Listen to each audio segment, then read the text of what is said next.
The anime started with Sung Jin-Woo, who is your typical Chad. Joking, he's an ugly loser with nothing on his life. His father went to buy milk and his mother is in a coma. This leaves him a broke, useless guy who must feed his younger sister with his E-rank hunter skills. 10 years ago, huge gates appeared all around the planet, releasing several monsters to destroy the population. Humanity had no chance to fight them as weapons didn't deal any damage. Yet, suddenly some humans awakened some special powers. Those humans are known as hunters. Hunters are classified based on their magical power from E rank to S rank. Humanity managed to survive for the next couple years with these new powers, but they still must clear the dungeons that show up. If they don't, the dungeon will accumulate magic and open up, releasing monsters back into the world. 3 years ago that thing happened in a nearby island. S-rank dungeon wasn't cleared and monsters filled the island. Hunters tried to clear it, but in the end the ant monsters were stronger. Present day, we see several men around a construction site. One of them, named Kim, is getting some coffee as the server wishes him good luck with today's raid. Another guy named Park calls Kim out. Kim asks him what he's doing here. Is he quit being a hunter? Park explains that his wife is pregnant, therefore he needs to make some money. Kim replies that there's nothing better than a good raid to make some money. However, Park is worried because his skills were already bad and he feels he will be worse since he hasn't raided in a while. Suddenly, everyone's attention turns to Jin-Woo, who's just arriving at the scene. Jin-Woo stays humble, mentioning that he's looking forward to work with everyone today. Even Kim greets Jin-Woo, asking if he's already eaten. Jin-Woo confirms and continues walking. Park gets curious and asks if Jin-Woo is a strong hunter since everyone seems happy to see him. Yet, Kim giggles as he realizes that Kim retired before Jin-Woo started to raid. Kim reveals that Jin-Woo has a special nickname, the weakest hunter of all mankind. Park is confused because he was expecting something like the strongest. Kim explained that Jin-Woo is an E-rank hunter who always gets injured even in E-rank gates, therefore, people call him the weakest hunter. However, Kim thinks that since Jin-Woo is here, this dungeon is going to be easy to complete. Kim tells Park to stop talking about it because Jin-Woo might hear them. However, Jin-Woo sighs as he could hear everything. While walking, Jin-Woo hears a familiar voice mentioning that he's hurt again. He notices Joo-hee and greets her, mentioning it's good to see her again. She asks about what happened to his face, but he replies that some stuff happened. She asks what happened to him and he decides to explain the story. She finds out he ended up hospitalized and he reveals that despite raiding E-rank dungeon, he was the only one who got hurt. She's confused on how, but he explains that everyone else was high ranked so they didn't bring in healer. She complains about it because they think everyone is overconfident they wouldn't get hurt. Yet Jin-Woo admits that it's his fault because he's weak, but still he's already used to getting hurt. Jin-Woo then notices it's about time to start raiding and tells her to get going. They meet Song Chi-yul, an experienced hunter who asks if they're fine with him taking charge and being the party leader. Since he's the highest rank, everyone agrees.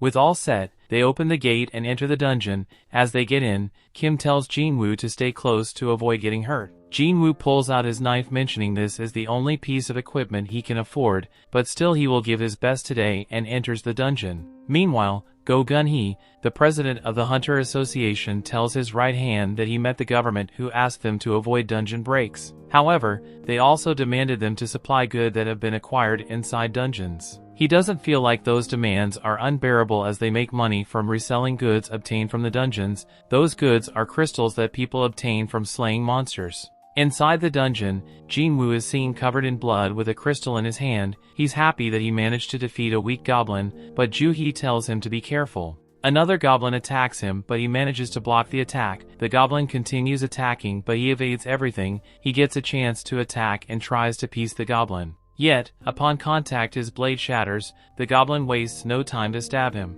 Joo-hee is worried about him, but Park comes forward and defeats the goblin. Jin-Woo removes the blade from his stomach and lays on the floor as he's losing blood. Park tells Joo-hee to heal Jin-Woo while he defeats the nearby monsters. Joo-hee rushes to Jin-Woo's aid and starts using her healing skills. While being healed, Jin-Woo sees everyone easily defeating the monsters and feels envious. President Go continues to explain that essence stones obtained from high-rank monsters can be used to make stronger weapons, which in return enables hunters to defeat stronger monsters. He also mentions they can obtain mana crystals mined from dungeons and make weapons with it. However, its quality ain't that effective. His right hand doesn't understand why the government wants them, and President Go explains they want to use them to create a new type of energy, safer than nuclear and more efficient than the normal energy sources. That will lead to less pollution, creating a true green energy, but they can only create it if the hunters clear the dungeons. Back in the dungeon, Jin-Woo is healed and the group managed to defeat the boss. Joo-hee is healing him again and asks why does he want to become a hunter so badly. She explains that if he keeps doing the same thing over and over again he will find himself in big trouble. Jin-Woo apologizes, but Joo-hee complains she doesn't want an apology, she's just worried about him. Song talks to everyone, explaining the raid is about done and everyone starts talking about their drops. Jin-Woo then looks at his essence stone and feels pity for himself. He risked his life just a pitiful reward. Suddenly, another guy shouts mentioning there's another entrance nearby. Everyone is confused, but Song reveals that sometimes there is double dungeons. Some see this as something strange, but most of them think this means their rewards will be bigger. Song talks to the group, explaining that the dungeon gate doesn't close unless they also defeat the second dungeon's boss. Usually they should report this situation to the Hunter Association and wait for a decision, but that also means other hunters might come and steal this boss. He decides to make everyone vote if they should go for it or not. There is 13 members in total, half of them vote yes while the rest votes no. Jin-Woo is the one who will decide the fate of the party with his vote. Jin-Woo thinks to himself that this dungeon is too dangerous for him, but he's broke and he must find a way to send his sister through college. He also has to pay the fees for his mother treatment, therefore, to protect his family he decides to say yes. Meanwhile, we see some people perform their Hunter Awakening examination in the Hunter Association. A guy places his hand on a black crystal and they measure his amount of power. We find out that there are several groups called guilds. They recruit hunters with potential and train them in order to complete dungeon raids. However, the strongest hunter in the country is known as Cha Hae-in, a guild vice leader. She's a cutie blondie who's an S rank. Back inside the dungeon, some members think they're venturing too deep. They've been walking for 40 minutes already and mention on they have 1 hour to leave the dungeon after defeating the boss. Therefore, they have about 20 minutes of leeway. Jin-Woo uses this chance to apologize to Joo-hee. She asks why and he explains that he's the reason why she was forced to stay and defeat the second boss. Joo-hee says she's okay and he shouldn't worry about her. He insists asking if she's sure, but Joo-hee reveals that she's mad. She yells at him asking if he's a psycho. She explains that if he was stabbed a little higher he would have a hole in his chest. Not only that, but his arms and legs were almost removed. She also reveals that her B-rank healing barely managed to heal him. She calls him reckless and asks why did he agree to come. She asks if he hurt his head and asks for an answer. Jin-Woo apologizes and thinks to himself that the only reason why he's still alive is because Joo-hee is a B-rank healer. If it wasn't for her, he would be dead. She asks if he's really sorry and he confirms. She suddenly flirts with him, mentioning that he should repay her with a dinner date. Jin-Woo is confused, but she gets mad asking if he doesn't want to spend time with her. Jin-Woo blushes, literally explaining she's out of his league, but he would love to. Suddenly, someone mentions they have arrived to the boss room. Some members are confused because they never found a boss room with a door before. They think this is strange, but Kim asks if they're going to head back empty-handed after coming this way. He claims that they could be the first ones to discover the new dungeon, therefore, if anyone wants to return they can. However, he will be going and even if it's alone. Meanwhile, the guy who performed his hunter examination is watching President go in a video. In short, he explains how careful they should always be and survive despite their rank. Back in the dungeon, they all open the doors and step inside. The torches all around the room start to light up as they step in. Some are impressed as they've never seen anything like this room, but they should hurry up and look around. The group sees several statues standing around the room and Jin-Woo notices another one sitting on what it seems to be a throne. Jin-Woo thinks this one is the bigger one, but the group starts to mention how they feel like they're being watched. They then notice something strange. There are no monsters inside the room. Song then notices the floor and sees what it seems to be a magic circle. Kim calls Song out, mentioning there is a statue with something written. Everyone gets near the angel statue and notice the inscription. Song reads it out loud, mentioning those are the commandments of the garden and temple. First, they must worship God. Second, praise the God. Third, believe in God, and those who don't obey should die. Joo-hee freaks out and calls Jin-Woo, mentioning the eyes of the giant statue moved and looked at them. Jin-Woo was confused and says she must be imagining. Suddenly the door closes. Everyone freaks out, wondering if they're trapped. One of the members starts walking towards the door, complaining they didn't want to come here in the first place. He touches the door and suddenly a statue moves and slices his head off. Everyone is shocked and starts screaming. Jin-Woo falls into despair, thinking about the rank of the guy who just died. He knows the guy was way stronger than himself. The statue returns to the original position, but Jin-Woo still cannot move as the guy was killed in an instant. He doesn't understand who this monster could be in a D-rank dungeon. Jin-Woo then looks at the bigger statue, paying attention to every detail until he sees its eyes moving to look at him.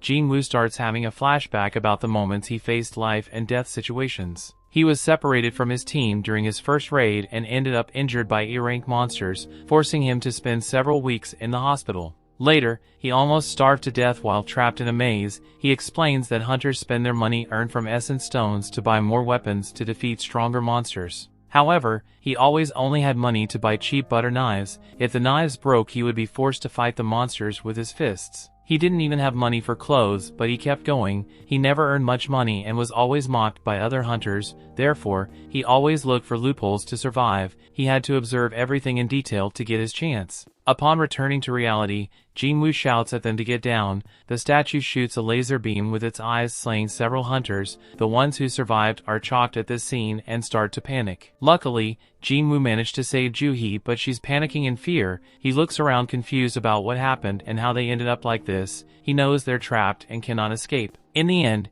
he freaks out because he knows they will all die.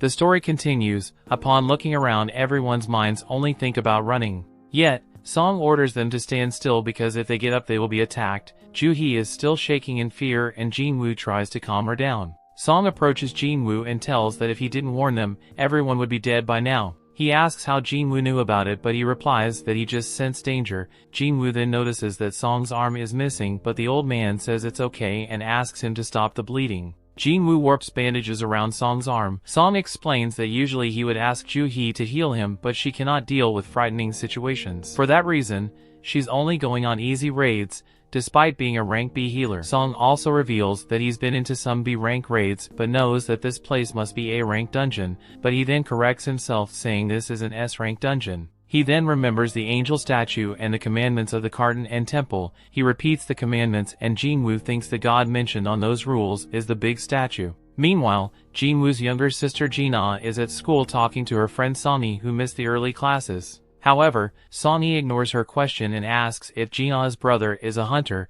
Jin-ah confirms but mentions that despite Jin-Woo's improved body as a hunter, he always suffers injuries. Back in the dungeon, Song tells Jin-Woo it's a bad idea to fight the statue and they should find a way to escape. However, there's a brain-damaged guy who refuses to die like this. He starts powering up his power, mentioning he just signed a contract with a major guild and don't want to die here. Song orders the guy to not move. However, the guy starts running forward, mentioning that he's confident that he's faster against every single opponent. He runs toward the door, but the huge statue looks at him. In the end, his body disappears, only leaving his feet. Everyone starts to panic and Jin-Woo mentions the statues could easily kill everyone inside. Song confirms it, making Jin-Woo wonder why the statue hasn't killed them yet. Usually monsters attack them blindly, but the statue isn't. He then thinks about the commandments and asks Song what was the first one. Song replies it's to worship the god. With those words, Jin-Woo thinks this dungeon has some special rules. He gets up with a plan which initially Song tries to stop him,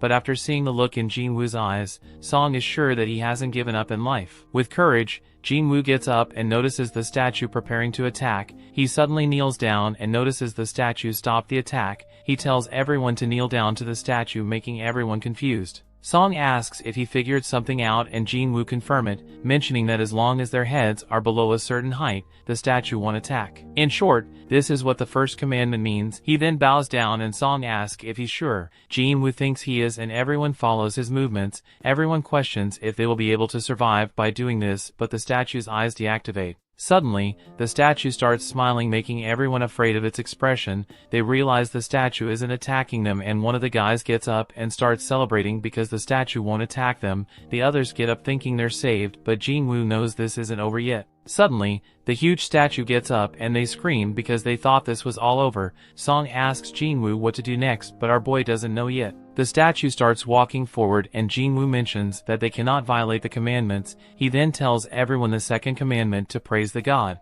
Everyone is confused on how they should do it, but another guy steps forward. He claims that he knows how to praise God because of his traditional folklore research. In short, this guy kneels and starts praying. The statue starts to slow down and looks at the guy. However, Jin-Woo senses something strange because those are not the words to praise this god. The statue smiles as it lifts its foot while the guy continues praying. In the end, the statue steps on top of him, everyone panics and starts running, but the statue continues stepping on top of some others. The statue starts chasing everyone and one of the guys runs near a statue. His friend tries to warn him to look out behind, but that statue moves and slices him in half. Jin-Woo takes Julie to run while thinking about how they can praise the god. She's still panicking and he thinks that he needs to save her. He looks around to the other statues and compares their weapons, until he notices there are some statues with some musical instruments. After a quick thinking, he yells at everyone to get under the statues that have them. Song is confused but follows the orders. The statue starts playing the instrument and Song tells everyone to follow the advice as those statues won't attack them. More people get under those statues and feel relieved because they have been spared. Meanwhile, Jin-Woo and Ju-hee manage to reach a statue but it doesn't play. Jin-Woo quickly understands the statue won't play because two persons cannot be under the same statue. He orders Ju-hee to stay under this statue while he goes to the next one. She tries to stop him but he runs as the huge statue chases him. Ju-hee's statue starts playing the instrument and Jin-Woo finds the next one. He's almost stepped by the huge statue, but he manages to avoid rolling towards another one. This statue has a shield who also tries to kill him. Ju-hee starts screaming his name, but Jin-Woo managed to avoid fatal damage. He slowly crawls to the next statue, determined to not give up. The huge statue is still walking behind him and prepares to step on him. Suddenly, the statue generally was crawling to start singing. The huge statue barely missed his body, but Jin-Woo feels relieved as he made it, and he thinks this is the answer to praise God, and the huge statue sits down on its throne. Ju-hee runs towards him and asks if he's fine. Jin-Woo confirms, but upon looking down notices that he lost one leg. She tries to heal him with all her power, but he says that he's okay. She refuses to stop, but she ends using so much of her power and she starts coughing blood. The group looks around and thinks this is tragic. Yet, despite Song losing one of his arms, some members who voted yes blame him for this situation. Song apologizes for forcing them into a decision and decides to bear all responsibility. Jin-Woo watches the discussion and thinks this is not the time to argue with each other because there's still one last commandment. The statue suddenly raises its and an altar raises in the middle of the room. Everyone is confused, but Jin-Woo replies that's a common thing in mythology. In short, the statue wants them to make a living sacrifice to the god. That's the final commandment, to believe in God. Everyone gets shocked, but one of the members who voted yes reveals that he knows what this means. He grabs his sword and points at Song and mentioning they need a sacrifice. He goes on to blame Song because his friend wanted to provide for his family and got sliced in half, and since Song claimed that he would take responsibility, he wants Song to sacrifice himself for all the lives they lost. With those words, Song decides to accept his fate as the party leader. He walks toward the altar.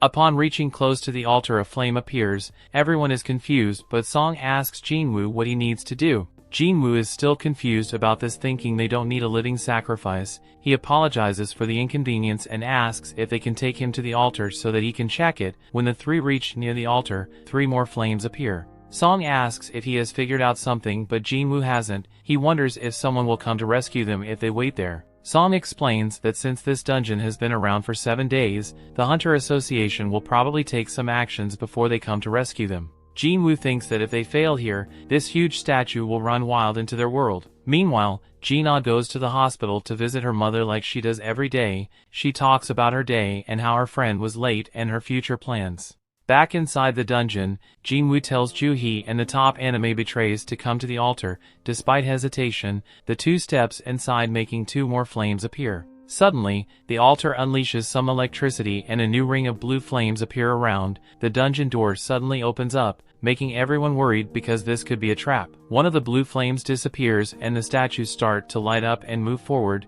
They all start to freak out while Jin-Woo looks around and notices a strange mechanic. He tells everyone to not close their eyes and look at the statues because they will stop moving. In short, this is basically a game where they all must keep their eyes on those statues. Everyone follows his instructions and the statues stop moving. However, some members are too anxious and start running away from the circle. One of the normal flames extinguished, but she managed to leave the room. The door, however, is starting to close. Song asks Jin-Woo if he knows what happened, but he's confused. He thinks about the 3 commandments and thinks the door is a trap because the last one is to believe in God. He believes the door is just to give them a false sense of hope because they're afraid. This is a way to test everyone's faith in the statute. However, another guy also gives in to this hope and throws Jin-Woo aside before running toward the door. More people think about leaving, but Jin-Woo explains that if someone else leaves, the statues will able to move because of a blind spot. Song wants a better explanation, to which Jin-Woo replies they cannot move their eyes from the statues. He explains that the blue flames extinguish,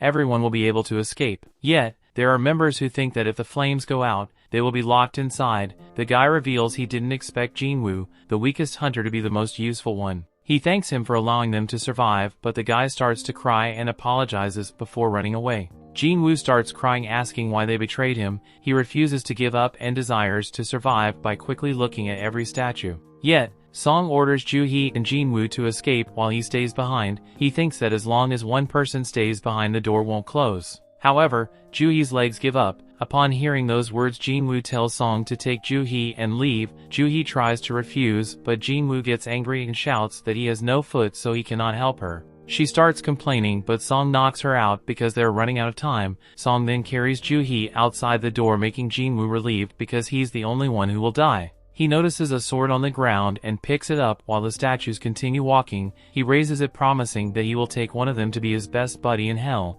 The statues start attacking him, but he manages to dodge. The statues again attack him, making him lose one arm, followed by several other attacks. He shouts in pain, mentioning that he also wanted to become stronger, but he can't. After several attacks, he's barely alive, but refuses to give up. The statues stab his shoulder, and he remembers those who just betrayed him, trying to justify it by mentioning their family. This is all selfishness because he also has a family that he wants to return and take care. In the end, the statue lifts him into the air and throws him into the altar while preparing for the last attack. He cries as he doesn't want to die and wishes one last chance. As the statue is about to slice him, the last blue flame goes out. A system message appears asking if he wants to become a player. He says yes.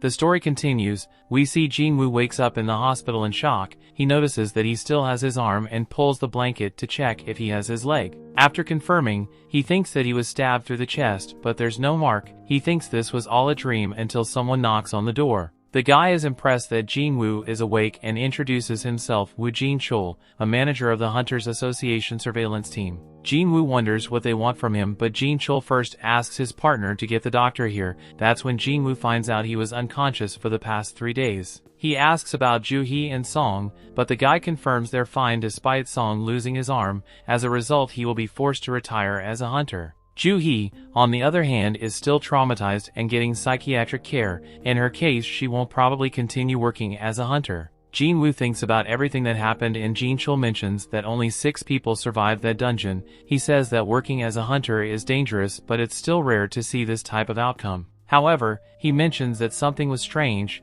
The White Tiger Guild came to the dungeon after being alerted by the guys who ran away. However, they never saw a second room. All they saw was Jin-Woo collapsed on the ground. They investigated but found no evidence of the so-called temple or statues that everyone described. Jin-Woo and Jin-chul think that's unbelievable. However, every survivor said the same thing, and they found the bodies of the ones who died. Therefore, the Hunter Association cannot suspect the rest of the group for PK everyone. Jin-chul, however, reveals they suspect Jin-Woo of experiencing a second awakening. Jin-Woo is shocked to hear those words and remembers all he was taught. A hunter's power is determined when they awaken their power and never changes. However, there are some rare cases where a hunter goes through a second awakening. Some of them goes from low ranks to rank A or even rank S. Jin-Woo tries to hide his excitement about this possibility. They then pull out a gadget to measure his power and tell him to put his hand over it. Jin-Woo smiles, thinking this is his lucky day, and puts his hand. Jin-chul, however, is thinking that it was impossible for Jin-Woo to survive that type of described dungeon because he's weak, and since there isn't any evidence of the monsters, he thinks Jin-Woo became either rank A or S.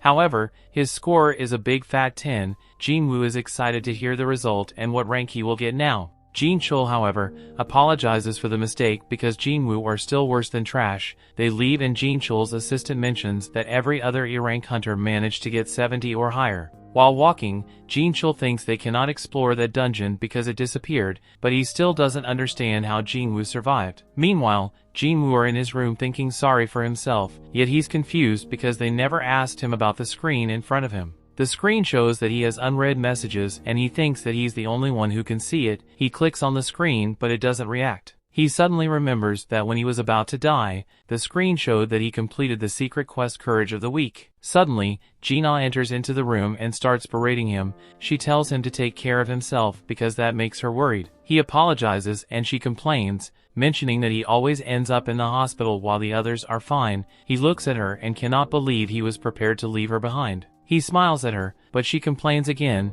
If this happens again, she will quit school and get a job so that he can quit being a hunter. He apologizes again and asks if she can see the Windows screen. She's confused and asks what he is talking about. He apologizes and asks her about games. He wants to know how he can read unread messages, but she thinks he's crazy and should get another medical checkup. He replies that she used to play tons of games and she gives up, replying that he would be able to read it by opening his message box. He repeats those words and the message is open. He notices that he has a daily quest called Strength Training has arrived. He thinks for a bit and remembers the word player was mentioned before. Gina in the end gives up and leaves. Meanwhile, Jin-Woo starts reading everything about the system. In short, it was made to help him develop. However, if he fails to follow the system, he will get a penalty. He then sees a screen mentioning the rewards have arrived and gets confused. He then accepts the daily quest and notices that he will become bald like Saitama. He must do 100 push-ups, sit-ups, squats, and then run 10 kilometers.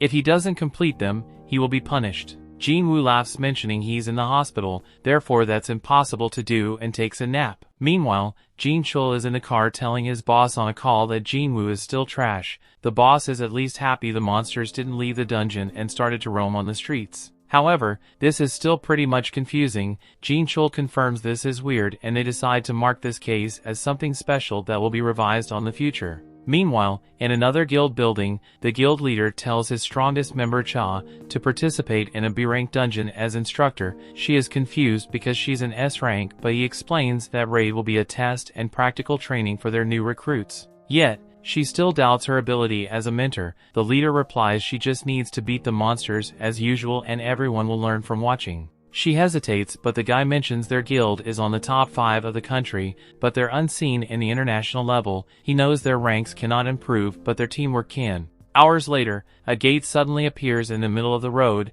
The military takes care of the whole situation while everyone wonders when the hunters are going to show up. Back in the hospital, Jin-Woo is still sleeping. The daily quest timer runs down and warns that he failed. Suddenly, the ground starts shaking and Jin-Woo wakes up. He ends up falling from his bed, but when he opens his eyes, he sees himself in the middle of the desert. He's confused about what's happening and thinks this is just a dream. However, there is a giant desert centipede looking at him. The system window then shows up and tells him to survive for the next 4 hours. Jin-Woo is shocked and starts running. Meanwhile, the nurses check his room and notice that it's empty. Jin-Woo is doing his best to run and scream from this huge centipede, but more appear. He's been running for 2 hours already. The nurses are looking for him, but they never find him. Luckily, Jin-Woo manages to run for the whole 4 hours and returns to his room. The system alerts that he completed his penalty quest, but he collapses before checking the rewards. The nurses then enter his room again and get shocked to see him. The next day, Jin-Woo finally gives up being a lazy loser and gets up from bed. He tells his sister on the phone that he will be released soon. After hanging the call, he gets up and starts doing his quest. Days later, Joo-hee receives a call inviting her to join a D-rank dungeon. She thinks about rejecting it and apologizes. The guy on the phone then mentions Jin-Woo already awoke and she decides to visit him. At the hospital, she hears the nurses complaining about Jin-Woo running and exercising. They complain that hunters are supposed to heal faster than normal people, but they think he's crazy for doing this. Joo-hee looks outside the window and sees Jin-Woo running. He takes a small break and talks about this situation. It's been 4 days since the Windows system appeared. Every time he completes the quest he gets 3 types of rewards. He accepts full recovery and returns back to normal as if he never exercised. The other reward is 3 points that he can distribute to any ability he wants. He adds them to his strength and starts to feel stronger. He then talks about having skill and inventory screens. However, he still thinks this is quite strange and he thinks this is just like a game, but everyone around thinks he's crazy.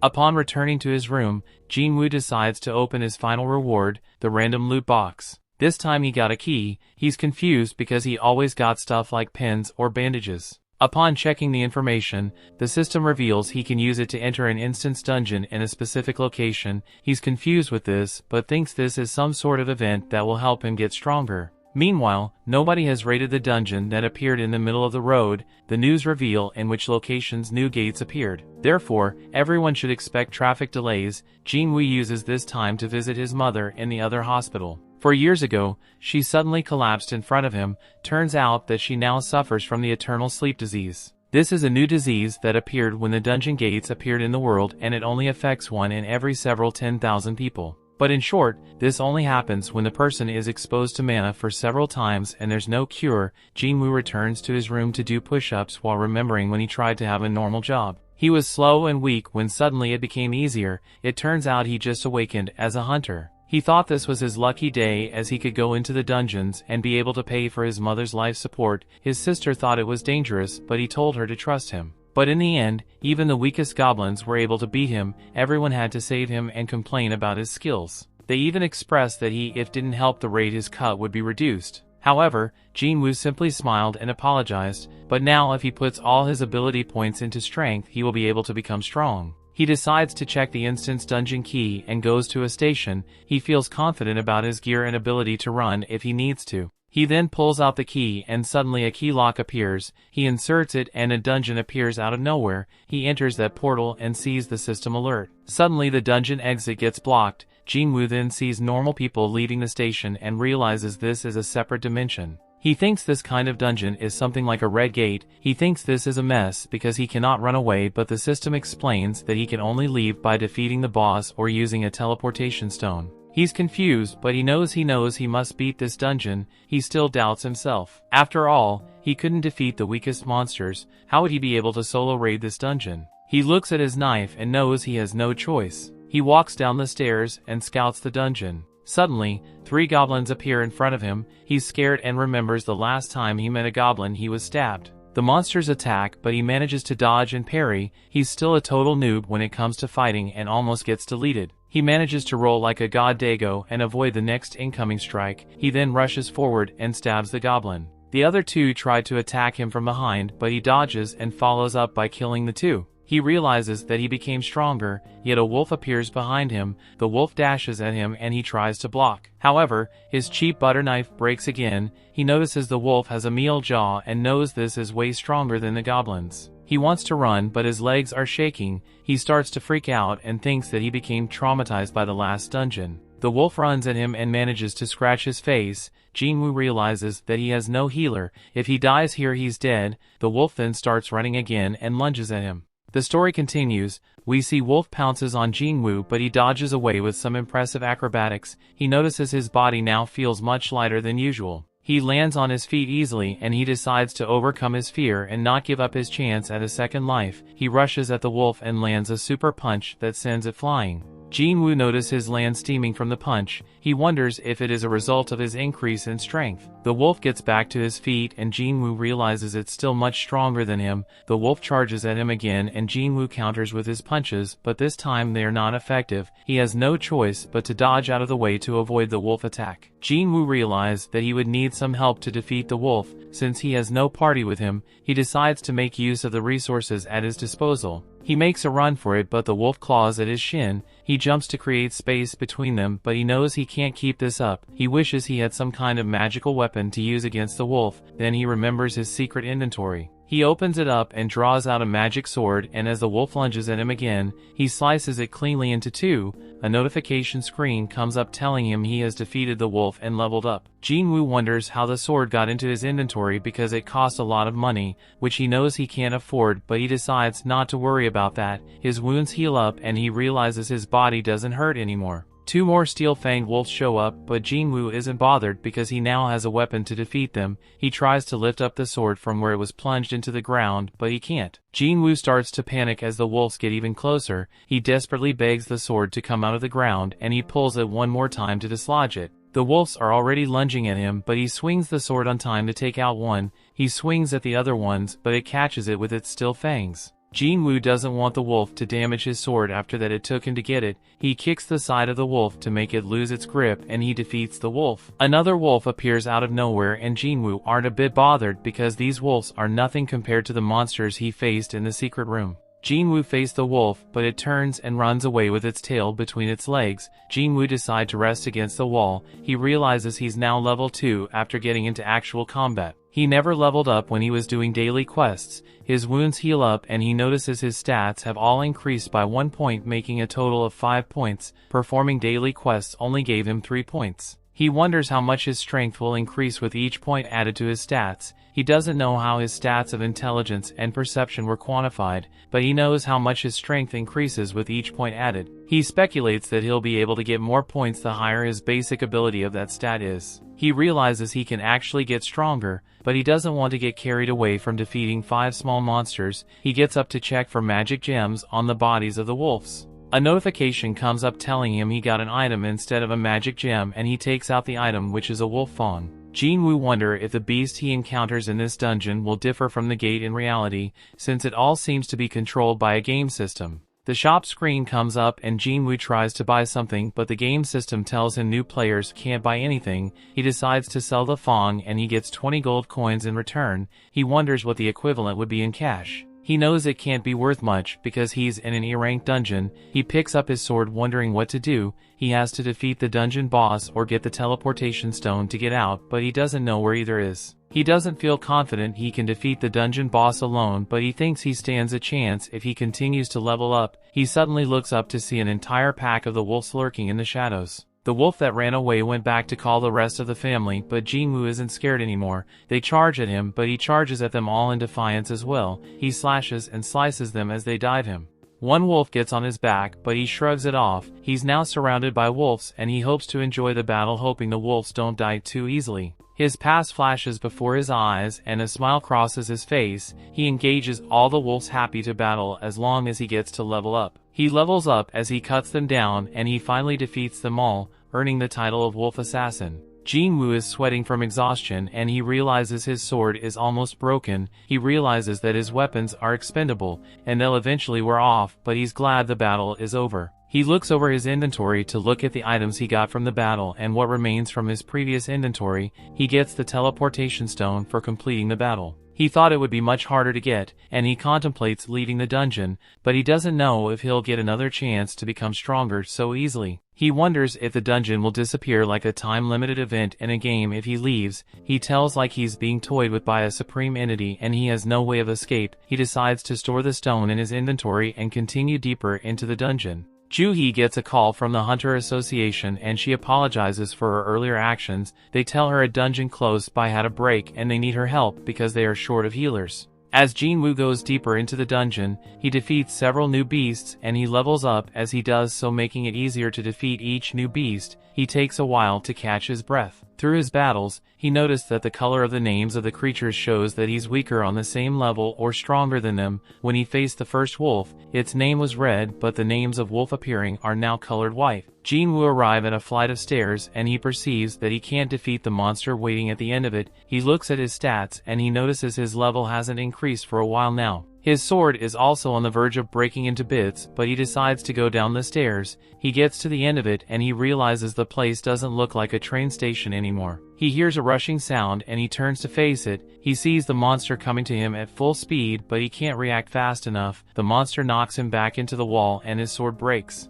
The area boss, which is a water snake, reveals itself and Jin-Woo looks at the color of its names and realizes they are the same level. He looks at the scales of the snake and he realizes his sword would be useless against it, but going barehanded would be even worse. The snake strikes at him, but he uses his sword to deflect the snake's attack. Since the snake attacks so fast and fiercely, he decides to weaken it first, but his sword can barely do anything against the snake scales. The snake returns for another attack, but Jin-Woo dodges out of the way, but he enters the range of the snake's tail. The snake smacks him with its tail and it sends him flying into the water. The snake goes for him underwater, but he quickly swims out to safety. The snake doesn't give him time to breathe as it attacks him once he's out of the water, sending him flying a great distance. As he gets back on his feet, he sees a train flying towards him and he has to run out of the way. He thought he was much stronger, but now that he's against the snake he feels so powerless. He grabs hold of his broken sword and wondering how much stronger he must become to stop being ridiculed constantly. He recalls when Song told him everyone was calling him the weakest hunter ever known mankind. Song told him to work hard and make them change their mind.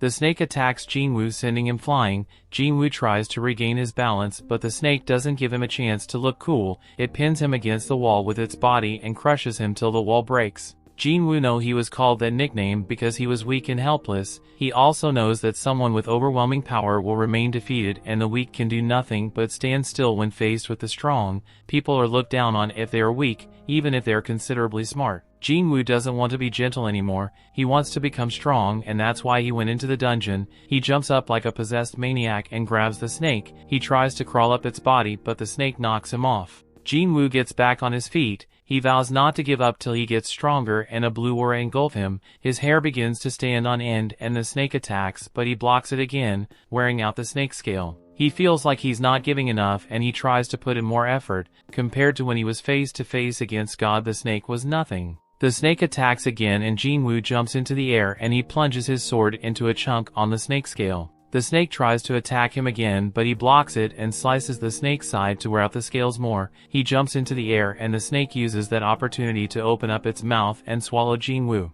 Jin-Woo's sword flies into the air, but the snake looks down to see him holding onto it. Jin-Woo uses his strength to crush the snake scale, and the snake is hurt. It bobs and weaves, trying to knock Jin-Woo off, but Jin-Woo holds on tight. He continues pressing down on the snake's neck with all his power, and he eventually defeats it. He levels up after the battle, and a smile crosses his face. He realizes he did get stronger after all, and he picks up the item he got as a reward for winning. It was a dagger which is twice as strong as his previous sword, and it comes with paralysis and bleeding effects. He also gets a vial of the snake's venom, and he thinks its effects are overpowered. He gets a notification that the dungeon will be reset since he has defeated the boss, and the station returns to its normal state. Jin-Woo walks out, but he can't see a person inside. He wonders what the time is. A soldier approaches him asking why he's around the station, and if he didn't hear the announcement. He sees Jin-Woo's sword and realizes he's a hunter. He apologizes to him and tells him he'll take him to the site. Jin-Woo follows the man, wondering what happened. The soldier briefed him about the dungeon break, and he asks if monsters came out. The soldier tells him most of the monsters have been defeated save for a giant magic beast. Jin-Woo would feel the monster from that distance, and he knew that was the boss of the dungeon. The huge magic golem engages the hunters as the police tried to keep citizens behind the barricade. The hunters are giving their all to bring down the golem, but their attacks aren't strong enough to weaken it because it has a high defense. Jin-Woo arrives at the site, and he realizes the hunters present don't have a great deal of teamwork. He can also see that most of the hunters are low ranks, and the battle was only prolonged because they had a tank whose rank was a bit high. He looks at the healers and notices there are 2 in D rank and 1 in B rank. The B rank healer is Joo-hee, but she isn't helping because she's dazed. A fellow healer riles her up to get her to help, but she still hasn't gotten over her encounter with God. She tries to make a healing circle, but she loses concentration and it breaks. Jin-Woo notices this, and he sympathizes with her, but he isn't scared anymore. They were facing a D-rank monster which is lower than the one he just faced. He pulls up his sleeves, getting ready to jump into action. The hunters can hardly hold on for much longer, and they pray for a higher rank hunter to arrive. Jin-Woo knows he can defeat the monster as long as he can break its defense. He decides to get it with his most powerful hit. He throws his sword with insane force to break the golem's defense. The hunters use that opportunity to defeat the golem. The tank wonders how they were suddenly able to defeat the golem when their attacks weren't effective a second ago. He looks at Jin-Woo's sword, wondering how the golem was defeated by it when the combination of their attacks did nothing. He asks the soldier who brought Jin-Woo to the site who threw the sword, and he tries to show the tank, but Jin-Woo is gone. The tank is terrified of Jin-Woo's power, and he wonders if Jin-Woo is a high-rank hunter. Jin-Woo looks much stronger now, but he didn't think he would break the monster defense with just one hit. He thinks its vitality was already low before he hit it. As he walks away, Joo-hee notices him. The story continues. We see the nurses in Jin-Woo's hospital gossip about how good his body now looks and how cute he is. Jin-Woo is doing his morning workout routine in his hospital room. The nurses wonder when he became so buff that they're always surprised when he takes his clothes off. When he first came to the hospital, he wasn't this buff, but they noticed his shape has improved considerably since he started working out. They wonder if it's humanly possible to gain muscles as fast as Jin-Woo did. One of the nurses knocks and enters Jin-Woo's room, but she's surprised to see him with his shirt off. He apologizes for having his shirt off, and she apologizes for walking in on him. He goes to put on his shirt, but the nurse can't help but admire the firmness of his muscles. She wonders if he always had such a good physique, but Jin-Woo asks her what she wanted to say to him. She snaps back into reality and she tells him it's his day of discharge. She asks him if he still has any discomfort, and he tells her he's fully recovered. She tells him to complete his discharge procedures at the counter when he's ready, and Jin-Woo thanks her for taking care of him. On a morning news show, the newscaster introduces Baek Hyun-ho. He is one of the 7 S-rank hunters with an impressive resume. She asks him what his life is like away from his missions, and he tells her he spends it training because daily training is indispensable. He tells her he would get rusty if he didn't simulate actual combat. She asks him if it's untiring, and he tells her that he's used to, since he previously worked as a firefighter. Back then, he knew that a small mistake could endanger the lives of his colleagues. Jin-Ah is watching the news when she suddenly realizes she's late. She rushes out of the room and calls out to Jin-Woo. He tells her to be careful on her way to school. Jin-Woo is rubbing his belly and Jin-Ah can't help but notice his abs under his shirt. She asks him if he's been working out and he tells her just a little. She notices the height difference between them. She asks him if the increase in height is also a result of his training. She goes to put on her school shoes before heading out, but Jin-Woo comes to hand her an umbrella she forgot. He gives her a friendly shove towards the door and she tells him goodbye. After she leaves, Jin-Woo goes into the living room and he looks at his daily tasks. He's completed the other except running, and he decides to do that later. He looks at his stats and he sees that he has unallocated points left. He knows he needs enough strength to deal damage, but it would be worthless if he can't hit his target. He sees the importance of the vitality and perception stats as well. He decides to distribute his points between strength, agility, and perception. He gets a call from his landlord and asks if his rent is due. The landlord tells him he's yet to pay rent for that month. Jin-Woo tells him he'll transfer the money and the landlord appreciates his response. He tells Jin-Woo to take care of himself and they end the call. Jin-Woo still isn't sure if he underwent a second awakening, but he can now kill goblins in an instant, so he should be able to earn enough to make a living. He sits on the couch and scrolls through open dungeons he can clear. He knows he has to get a high-level dungeon to get anything meaningful, but he won't be qualified because of his low rank. He contemplates a re-evaluation which will give him a higher rank and put him under the spotlight. With the increased attention he would be able to make more money, but he knows people with a second reawakening are rare and hunters whose stats increase with a level increase are non-existent. He knows how annoying the media can be and decides to drop the idea. He decides to keep his powers a secret till he understands it better. He gets a notification on his phone and he's surprised. He immediately puts on his clothes and goes out to a location. He completes his daily task in the process, and he's about to accept his reward when a man calls out to him. The man introduces himself as Hwang Dong-suk and Jin-Woo introduce himself to the man. The man figures out that he's an E-rank adventurer and one of his party members recognizes Jin-Woo. He tells the man Jin-Woo is famous for being the weakest hunter. Another of his members begins to laugh at Jin-Woo's nickname, but Dong-suk tells them to cut it out. He apologizes for their behavior, and he asks the man if he can join them to raid the dungeon. Dong-suk tells him he can tag along to make up for the numbers. He tells him the requirements to enter the dungeon and he tells Jin-Woo he won't get any spoils, but they'll pay him a commission. He looks at them and he sees there are 4 C-rank hunters and 2 hunters who are D-rank or lower. Jin-Woo asks the man what he will be doing, and the man tells him he will carry their luggage containing their stuff. Jin-Woo asks the man if he didn't bring a healer. The man tells him it's difficult for a private team like his to recruit a healer, but they have always managed like that. Though Jin-Woo's concerned, the man hands him the contract. He reads through and sees that the party won't be liable for any injuries he incurs. He signs it, and another hunter comes to introduce himself as Eugene-ho.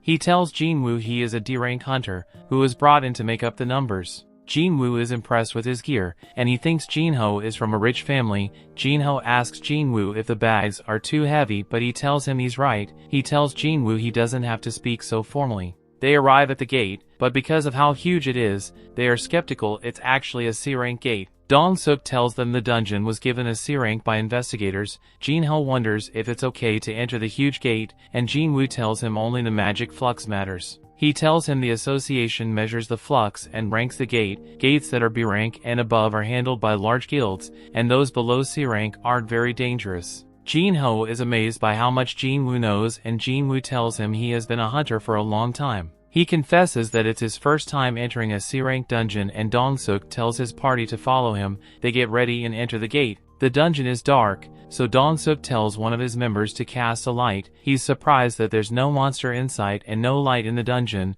There are usually luminescent stones in a dungeon. Jin-Woo remembers another dungeon he visited that was also pitch black. Jin-Ho asks Jin-Woo what luminescent stones are and he tells him they are glowing rocks common to cave-like dungeons. He tells him they are found on the floor or roof of caves and they emanate light. Jin-Ho is confused by the loads of gems and stones associated with dungeons. Jin-Woo tells him he will get used to it. They got deeper into the cave and Jin-Ho was still surprised there was still nothing inside. He asks Jin-Woo if there can be a dungeon without monsters, and Jin-Woo tells him to keep quiet. Jin-Woo listens hard and he can hear monsters round, but they choose to remain hidden. Dong-suk tells his party to get ready for a battle. Jin-Woo is surprised that all the monsters are moving together and rushing towards any light source. He tells them it's an insect-type magic beast and the party members aren't pleased to go against insects. They look at the different holes, trying to predict where the insects will attack from. They all get uneasy as the sounds of the insects get closer. Jin-Woo listens for the insects and he perceives them in a hole above the party. One of them opens up the hole and Dong-suk tells them he'll attract the insects while the others attack them from behind. Jin-Ho tells Jin-Woo to stay by his side so he's protected. Dong-suk uses his taunt skill to attract all the insects to himself and the other members attack the insects. Jin-Ho wants to get into the action but they tell him to stay back. One of the members uses his strongest attack to take down a lot of the insects and the party pushes forward. Jin-Woo is impressed with their teamwork but he feels frustrated. They defeat all the insects and Dong-suk asks Jin-Woo how he predicted where the insects would come from. Jin-Woo tells him it was his intuition. One of the party members calls out to Dong-suk and they notice the insects were killed by something that bit them and not their swords or magic. They figure out that there could be a monster who preys on the insects. Jin-Woo tells Jin-Ho to be cautious because his gear is so expensive. Elsewhere at the association gym, some hunters are working out when they hear a huge explosion. Some are surprised, but one hunter tells them it happens when their guild master is working out. They are impressed with his skills, but Yunho doesn't feel like it's enough for a warm-up. Back in dungeon, Jin-Woo tells Jin-Ho more about dungeons, and he asks Jin-Woo if he can manage the luggage in such a huge dungeon. Jin-Woo tells him he's fine earning more without fighting, but he's suspicious because the deal is too good to be true. He's still uneasy that the group doesn't have a healer and they had to make up monsters. They find more half-dead insects and they're even more suspicious. They think the dungeon boss is around the corner. They're about to move ahead and Dong-suk asks his party member to light up the cave. They move forward, cutting through cobwebs, thinking the boss room is ahead. They find a lot of mana crystals that could make them millionaires. Everyone is fantasizing about what they'll use their newfound wealth to do. Jin-Ho looks at Jin-Woo's contract and he tells Dong-suk that Jin-Woo should get some crystals since they aren't considered spoils. He tells Jin-Ho, Jin-Woo will get his share as soon as they defeat the boss. They have to move the crystals before defeating the boss because the gate to the dungeon will close. They decide to use the opportunity. Since the boss is sleeping, Dong-suk asks his member for his tools, but he tells Dong-suk he left them back at their car. Dong-suk tells Jin-Ho and Jin-Woo to stay back while they get the tools to move the crystals. Jin-Ho isn't comfortable with it, but Dong-suk assures him they are safe because the boss is asleep. Those C-rank dungeons require 8 people to clear them.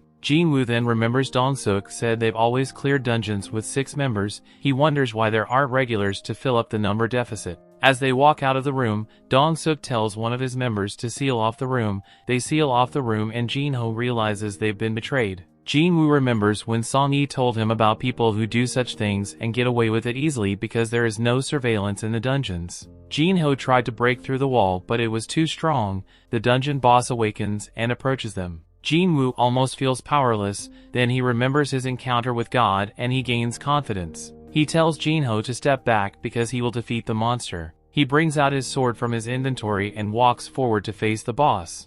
The story continues. We see one of Dong-suk's subordinates asks him why he's complicating the whole process of eradicating Jin-Woo and Jin-Ho. Dong-suk tells him they risk waking the spider if they do that, and that will prevent them from getting them mana crystals. He's convinced that an E-rank hunter and a D-rank hunter cannot defeat the spider. He decides to wait for the spider to eat them up and sleep off before they raid the room and take out the mana crystals. The hunters wonder if they'll have to blast the seal open again when they want to get the crystals, but Dong-suk knows that'll wake the spider up. He tells them he's spotted some paths above the cave they can go down from. One of his hunters asks what they'll do if the boss doesn't fall asleep. Dong-suk tells him they'll have to take it down in that case. He decides to salvage Jin-Ho's gear if they're unable to get the mana crystals. Since his equipment is so valuable, he decides to look up Jin-Ho's family so they can attend the funeral when the family makes arrangements for it. Q1 thinks the spider will be even more infuriated with the noise of them sealing the road. Dong-suk asks him if he thinks he'll be able to handle the boss by himself. Q1 confesses that he can't handle the boss and Dong-suk agrees with him.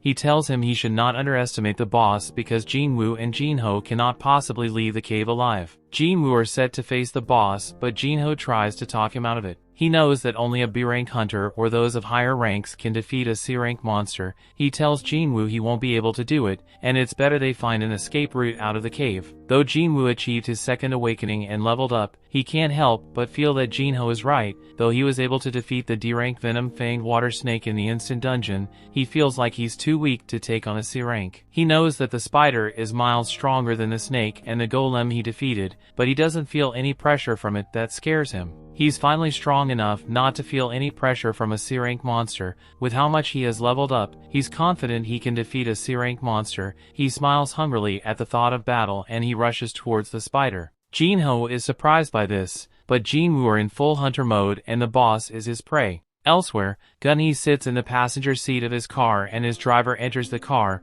Gun-hee tells him he's exhausted from the numerous meetings he's had with media outlets and government officials. He tells him he's not good at beating around the bush and avoiding questions. His driver asks him for a sparring match to put him in a better mood. Since his schedule is free, this brings a smile to his face. He tells his driver that though he's a withered old man, he can refuse the request of a youngling for his guidance. Back in dungeon, Jin-Woo is engaged in a furious battle with the boss. The boss tries to attack Jin-Woo with its sharp limbs, but Jin-Woo dodges out of the way each time. He tries to cut one of its limbs, but his dagger doesn't have any effect on it. He's surprised at the hardness of the boss's armor. The boss tries to attack once again, but Jin-Woo dodges out, but he's surprised by the power of its attack. He knows that if he's hit by one of such attacks, he'll lose his life instantly, so he decides to be very careful. He rushes at the boss again, and he blocks every attack the boss throws at him. Jin-ho stands away from the action, amazed at Jin-Woo's movement and battle expertise. He can't believe Jin-Woo is an E-rank hunter. He thinks Jin-Woo must be a false ranker. False rankers deliberately control their magic rating so they can get a lower rank. There are rumors that false rankers are psychopaths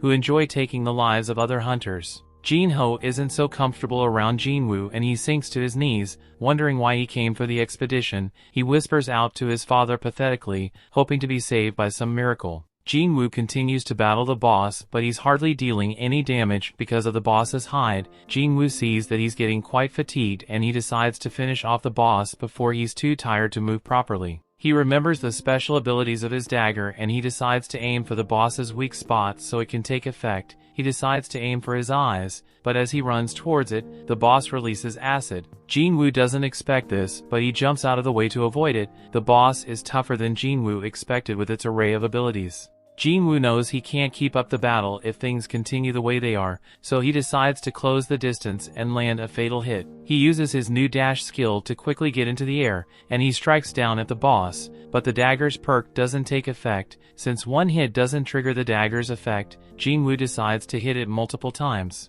Jin-ho continues observing the battle and he wonders if Jin-Woo will be able to see it through. Jin-Woo rushes at the boss even faster, and he tries to will his body to go faster, but he's too fatigued. His body stops and the boss swats him into the wall like an annoying bud. Jin-Woo lays there, unable to move, and the boss is about to land the finish move, but Jin-Woo quickly claims his daily reward and makes a full recovery option. He dodges the boss's attack, but Jin-ho thinks he was caught by it. Jin-Woo comes up from the boss's blind side and he hits its weak spot with his dagger multiple times. The paralysis and drain abilities of the dagger take effect and he eventually defeats it. He levels up after this and he heaves a sigh of relief. Jin-Woo was thankful he didn't claim his daily task reward previously. Jin-ho stares at him in awe. He can't believe Jin-Woo was able to defeat the boss all by himself, and he's convinced that Jin-Woo is a false ranker. Jin-Woo takes valuable materials from the boss, wondering how much it would be worth. Jin-ho walks up to him and he offers to help him with his luggage and the gems. He offers him a bottle of water and Jin-Woo takes it and wondering why Jin-ho was suddenly so formal. Jin-ho behind mining the mana crystals and Jin-Woo refreshes himself. Dong-suk and his party come through one of the tunnels and they're surprised to find Jin-ho and Jin-Woo alive. Meanwhile, Gun-hee is sparring happily with his driver in the teaming room. He parries his driver's attacks and he lands a devastating blow, but the driver blocks it. The force of the blow sends him flying, but he manages to land on his feet. He's bruised from training with Gun-hee, and Gun-hee asks him if he's alright. He tells Gun-hee he's fine and he thanks him for his guidance. Gun-hee thanks him for helping him relax. The training room is in bad shape from their session, and the driver commends Gun-hee for being very powerful. Gun-hee tells him his training will pay off when he finds himself in dire situations in a dungeon and he can't rely on his hunter skills. In the dungeon, Dong-suk's party can't believe the boss was defeated. They think it must have been an overgrown spider to be defeated so easily. They know that they shouldn't be able to defeat the boss even with Jin-ho's gear, so they conclude it was a weak boss. Dong-suk's subordinates ask him for orders, and the man tells Jin-ho that he's impressed with his gear. He found out that Jin-ho's father was a wealthy man, so he tells him to lay waste to Jin-woo if he wants to go free. Dong-suk is sure that they had figured out that his party recruits hunters to make up numbers, and they take them out and steal their loot. He tells Jin-ho he can become their accomplice if he takes out Jin-woo, or he'll take them both out. Dong-suk thinks Jin-ho took the boss down with his gear and he doesn't want to fight against him because he's afraid his gear has hidden perks. He wonders why Jin-ho isn't making a move on Jin-woo, and he makes fun of him for being afraid of Jin-woo. Jin-ho finally approaches Jin-woo, but he stands with him and prepares to fight Dong-suk. Since Jin-ho is siding with Jin-woo, Dong-suk decides to take out Jin-woo since he's weaker. Jin-woo prepares to face off with them, but suddenly an urgent request comes up on his screen. Q1 sees that Jin-woo is distracted and he casts a powerful spell at him that knocks him into the wall. Elsewhere, Hee-jin is standing along the road and some of her friends call out to her. They go into a cafe and they begin to catch up. They talk about happenings in their respective guilds. Hee-jin asks Gina how her training with Miss Cha-hae for the Orange Dungeon went. Other girl then tells her it was annoying because they were all struggling with a rank monster, but Cha-hae was able to defeat it easily. All the trainees were so surprised by how easily she defeated it. A trainee aspiring to be the next team captain was embarrassed by this.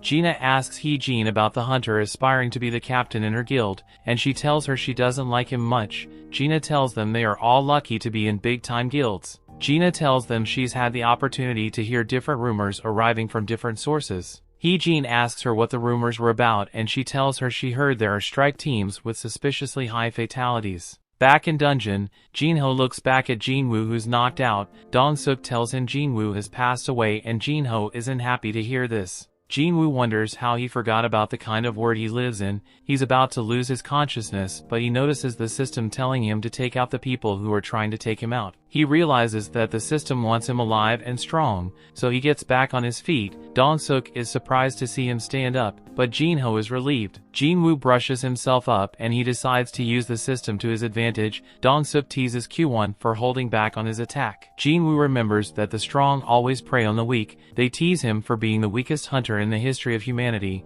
and he asks them if they're ready to be prey instead of hunters. One of Dong-suk's subordinates decides to take care of Jin-woo. He asks Jin-woo what a low-rank hunter like him is going to do. He's in the middle making fun of him when he suddenly loses his voice. Jin-woo makes quick work of him with his dagger and everyone is surprised by this. The system counts the body and they wonder how he was able to defeat their colleague. Though he was just obeying the system, Jin-woo can't believe he just took a life. He knows he would have lost his if he didn't, and he decides to see the battle through to get stronger. They all attack him at once, but he blocks their attacks and dodges out of the way. He takes down another hunter and another one tries to take him out, but he takes him out as well. The others wonder how a low-rank hunter can move so fast. Jin-woo takes out all the hunters one by one and Dong-suk tells Q1 to attack him. Q1 casts a spell, but Jin-woo dodges it and he takes him out. Only Dong-suk is left and Jin-ho can see that Jin-woo is now much stronger than he was when he fought the boss. Dong-suk can't believe Jin-woo wiped out his entire team, and he figures out that Jin-woo was hiding his true strength. Dong-suk tells Jin-woo he's noticing like his subordinates. He uses his reinforcement skill to make his skin impenetrable to Jin-woo's dagger. He reasons that Jin-woo isn't at full strength since he just fought the boss and his subordinates. He rushes at Jin-woo and tries to strike him down,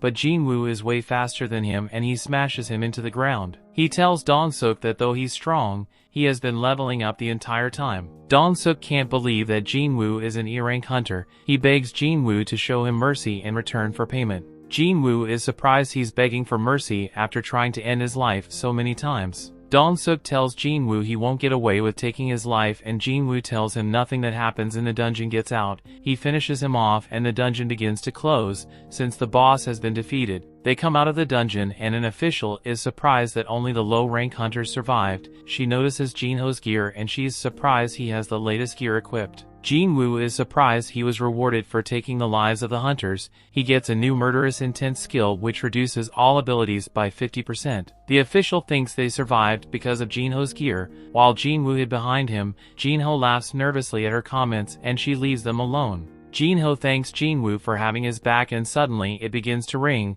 Jin-Woo is glad he gave Jin-Ah his umbrella. Somewhere in the city, a huge man is staring out the window ready for some action.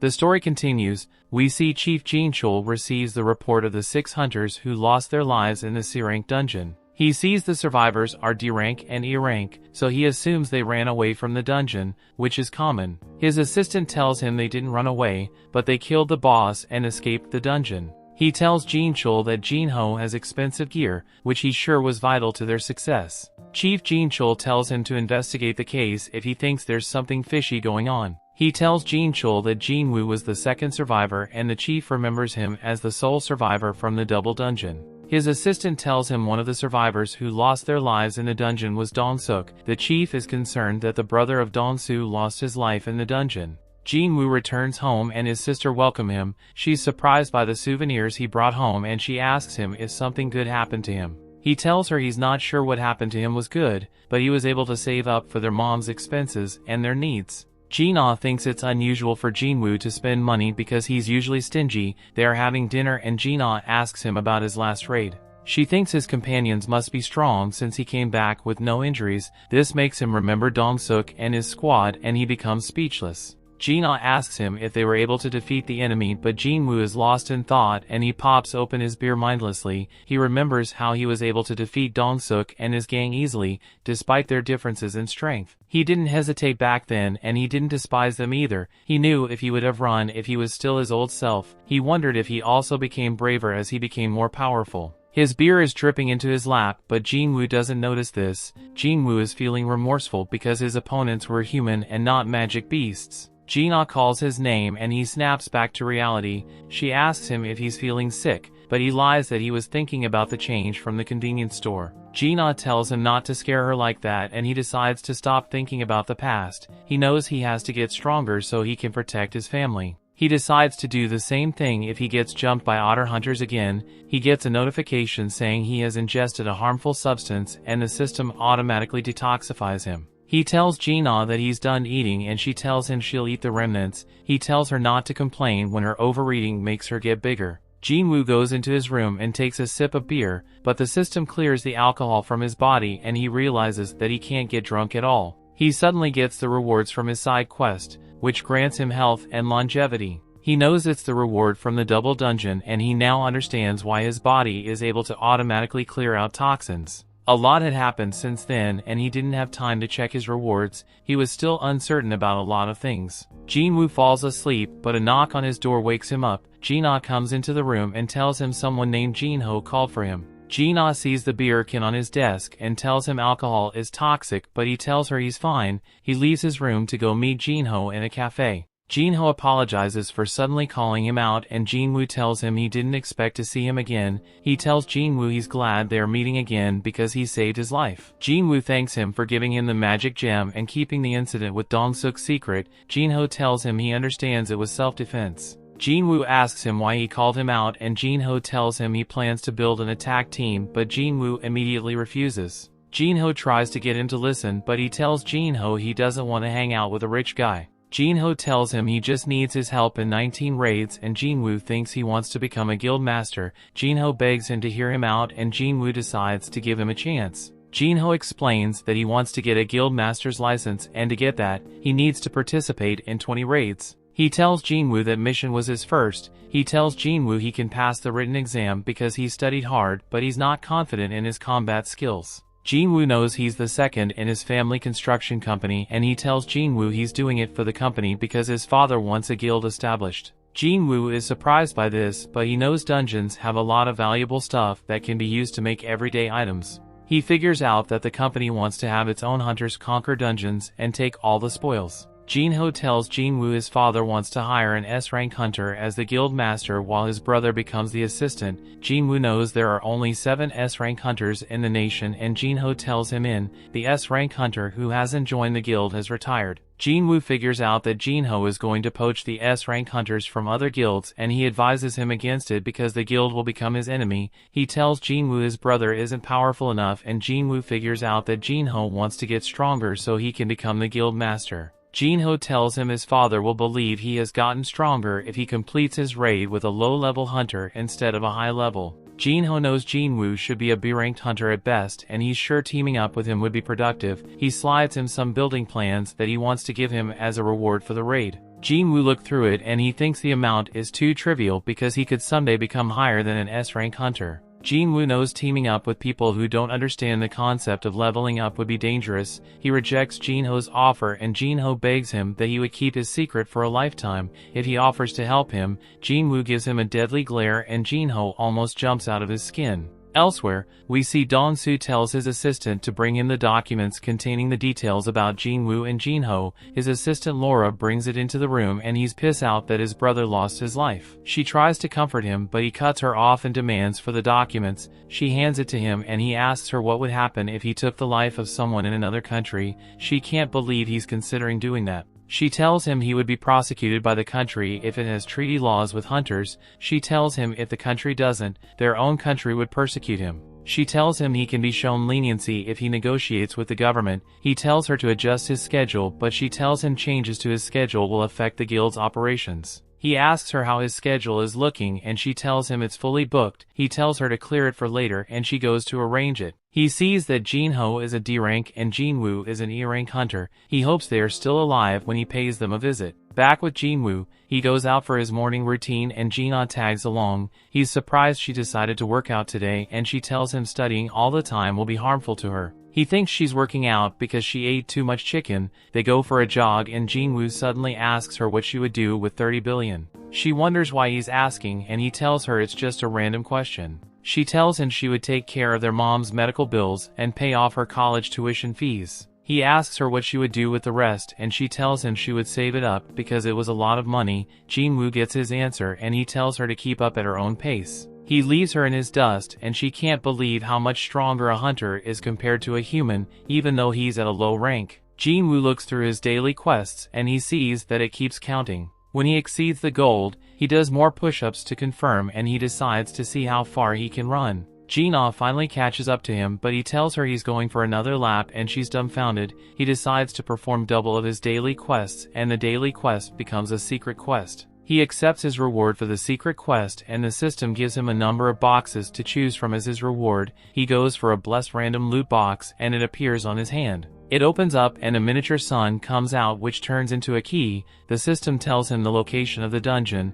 The key opens and he sees that the dungeon is an S-ranked. He sees that he can get the ingredients for the elixir of life, which can cure all illnesses, and he cracks a smile. Later, he goes to visit his mom and the hospital and he decides to clear the dungeon to get the elixir of life. He begins to open up the gate to the dungeon and he knows that there would be powerful beasts in the dungeon, similar to the ones that gave the S-rank hunters a hard time. He opens it up regardless and he wonders if he can deal with such beasts at his level. He enters the dungeon and he's a bit scared at the sight of it. He isn't too bothered because of teleportation stone he can use to get out of the dungeon if things don't go his way. A three-headed monster called the Hellgate Cerberus suddenly appears, but Jin-Woo is unfazed. He knows he can't give up because he has to get stronger and keep leveling up. He summons his dagger and stares at the monster in defiance. His wolf assassin title gives him more strength and he rushes at the Cerberus. He uses his dash skill to go even faster and he slices at the monster, but it doesn't deal damage. He slashes the monster several times, but all his attacks are harmless to the monster. He's surprised the gap between them is still so huge after he used his title skill. He decides to use his murderous intent skill, but it gets cancelled out by the Cerberus. The monster attacks him, but he dodges and stabs one of its heads. He casts the paralysis and life debuff of his dagger on the monster, but it cancels it out. The monster attacks him once again, but this time he doesn't dodge on time. The monster sinks its teeth into his arms and Jin-Woo screams out in pain as he loses some of his HP. The monster throws him down and Jin-Woo is shocked to see he lost a third of his HP just from one of the monster's attacks. The monster is about to squash him, but Jin-Woo dodges and gets back on his feet. The Cerberus uses its rage skill to double all its abilities for 3 minutes and it slashes at Jin-Woo with its paw. Jin-Woo can barely react to the attack before he's hit with so much force and he loses more of his HP. He uses his full recovery skill since he has no choice and attacks the monster. He stabs the monster eye, but the system tells him the monster no longer feels pain. The monster throws him off its head, but as soon as Jin-Woo regains his balance, the monster lands a series of attacks that halves Jin-Woo's HP. The monster keeps attacking and Jin-Woo's HP drops to 30%. His passive skill of willpower kicks in and he gets a 50% damage reduction buff. The monster runs at him and he kicks up some dust to distract it. Jin-Woo hides behind a rock and he's glad the system issues him warning at critical times to prevent his death. He decides to hold out for 3 minutes to let the monster's skill end before he thinks it's too dangerous. He's about to use the teleportation stone, but the monster suddenly attacks him and he loses it. He quickly jumps to safety and the system shows him his HP is quite low. He wonders how he'll survive and he decides to go shopping while the monster looks around for him.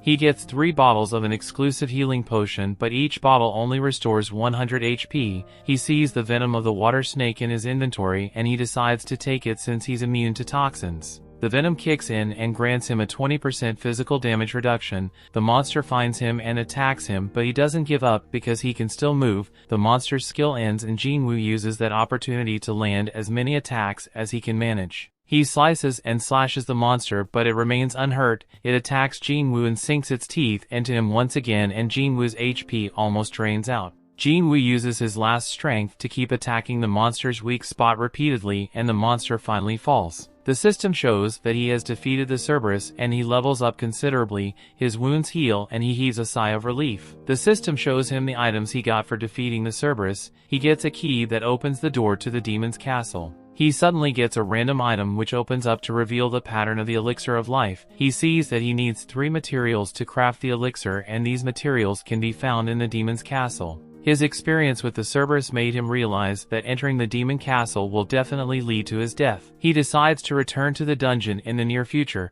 when he's strong enough to clear it.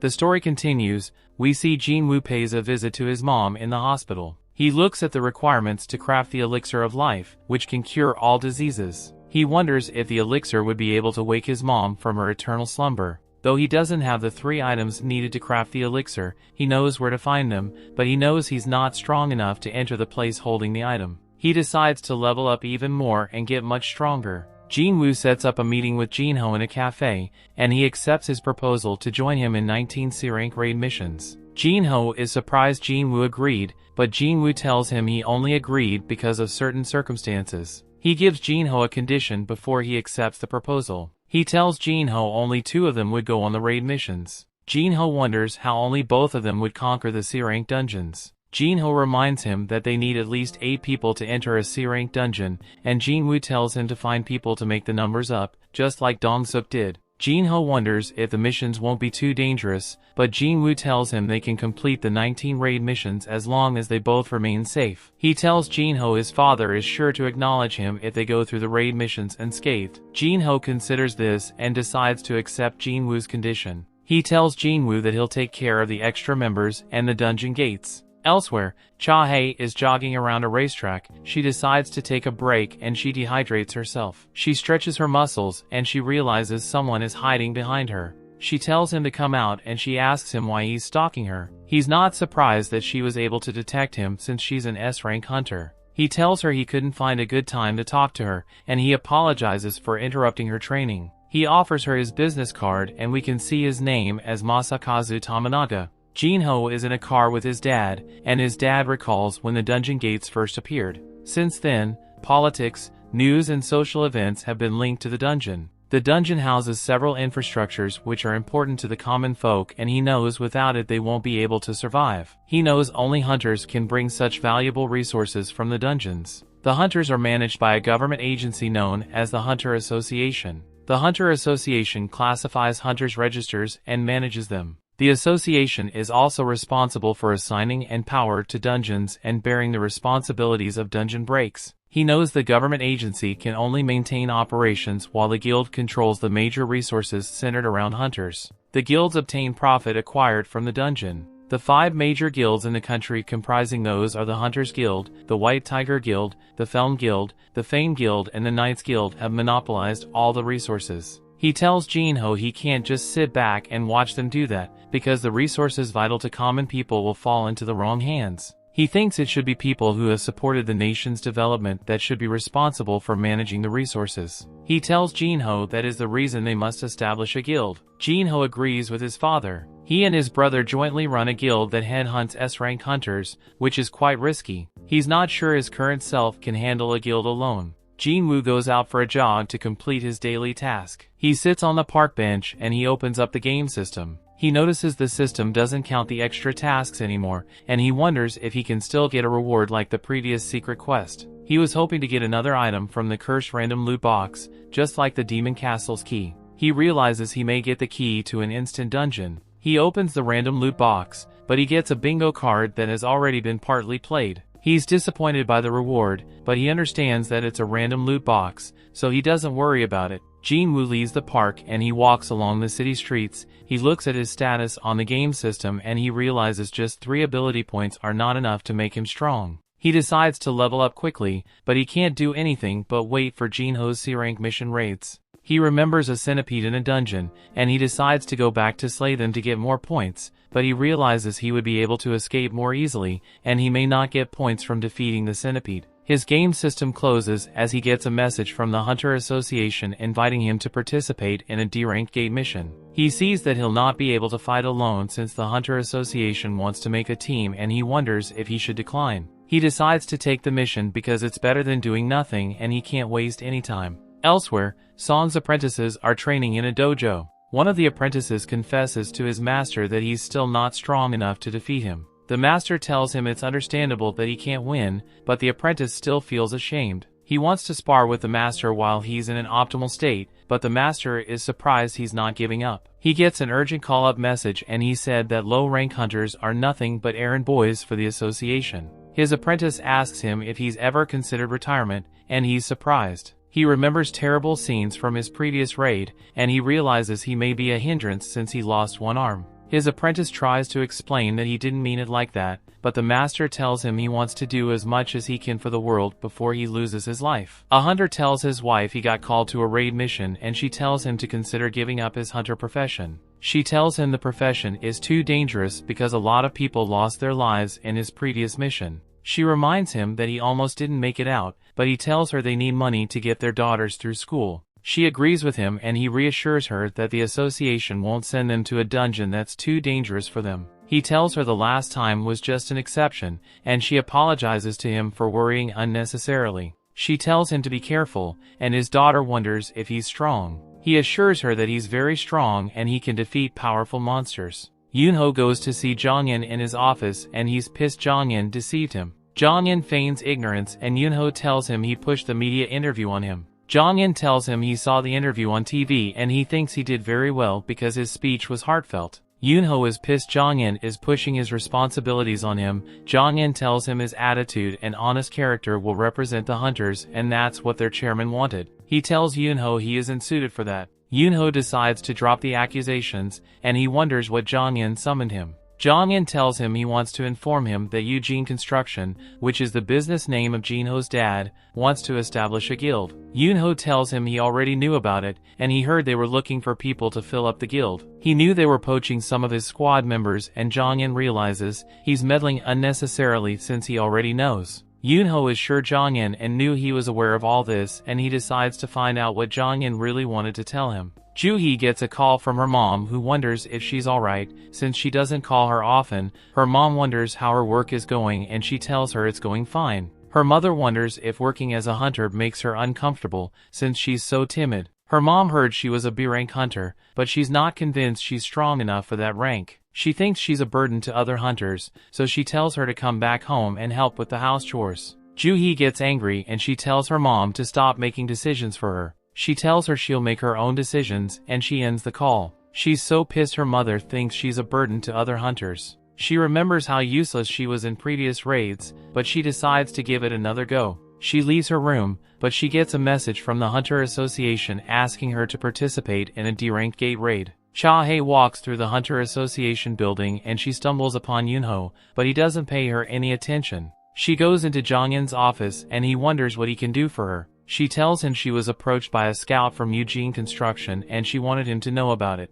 She hands him the business card and she tells him they are launching a new guild and they want her to join them as the guild master. Jong-in figures out that she turned them down and he's relieved. She tells him she saw Yoonho on her way in and she wonders what they were talking about. Yoonho sits in a room alone with a glass of scotch. He remembers his conversation with Jong-in, who asked him about Jeju Island. Yoonho wondered why he asked him about the island. Jong-in reminded him that the island was sealed off since the failed raid, and they gave the public updates about the island annually. He knew people were trying to forget about the island and what it represented. Yoonho could understand why people would want to forget about the island. Jong-in told him he could never forget about that island, no matter how much people praised him for being the strongest hunter. He told him he intended to clear that island in the near future and he needed him to be on the same page. He wanted them all to gain strength and gather allies, so they could sway the public's opinion about the island. Yoonho now understood why he arranged the interview with the media and why he began training new hunters. Jong-in wondered if Yoonho also left something behind on the island, and Yoonho remembered his friends he left behind during the raid. In a dark room in an unknown location, a suspicious man makes a deal with another man to take the lives of some people. Jin-Woo tells Jin-ah he's heading out and she wonders why he has worked during a holiday. She realizes he has been very busy lately and she can't believe he was the same guy who had to take long breaks between each mission so his injuries could heal. She wonders if his training is paying off, and he tells her he can make a steady living now thanks to his training. He heads out and she's surprised he's heading out without his stuff. He tells her he would be alright without them. She tries to stop him, but he walks out. She's surprised because he's going for a raid, not making a quick trip to the convenience store. The dojo master Mr. Song knows his sword will be useless to magic beasts and his martial arts would be useless in a dungeon. He stumbles upon Jin-Woo and he's surprised to run into him. He can see that Jin-Woo has changed a lot since the last time they met. He remembers Jin-Woo lost his leg, but Jin-Woo tells him it was healed when he woke up in the hospital.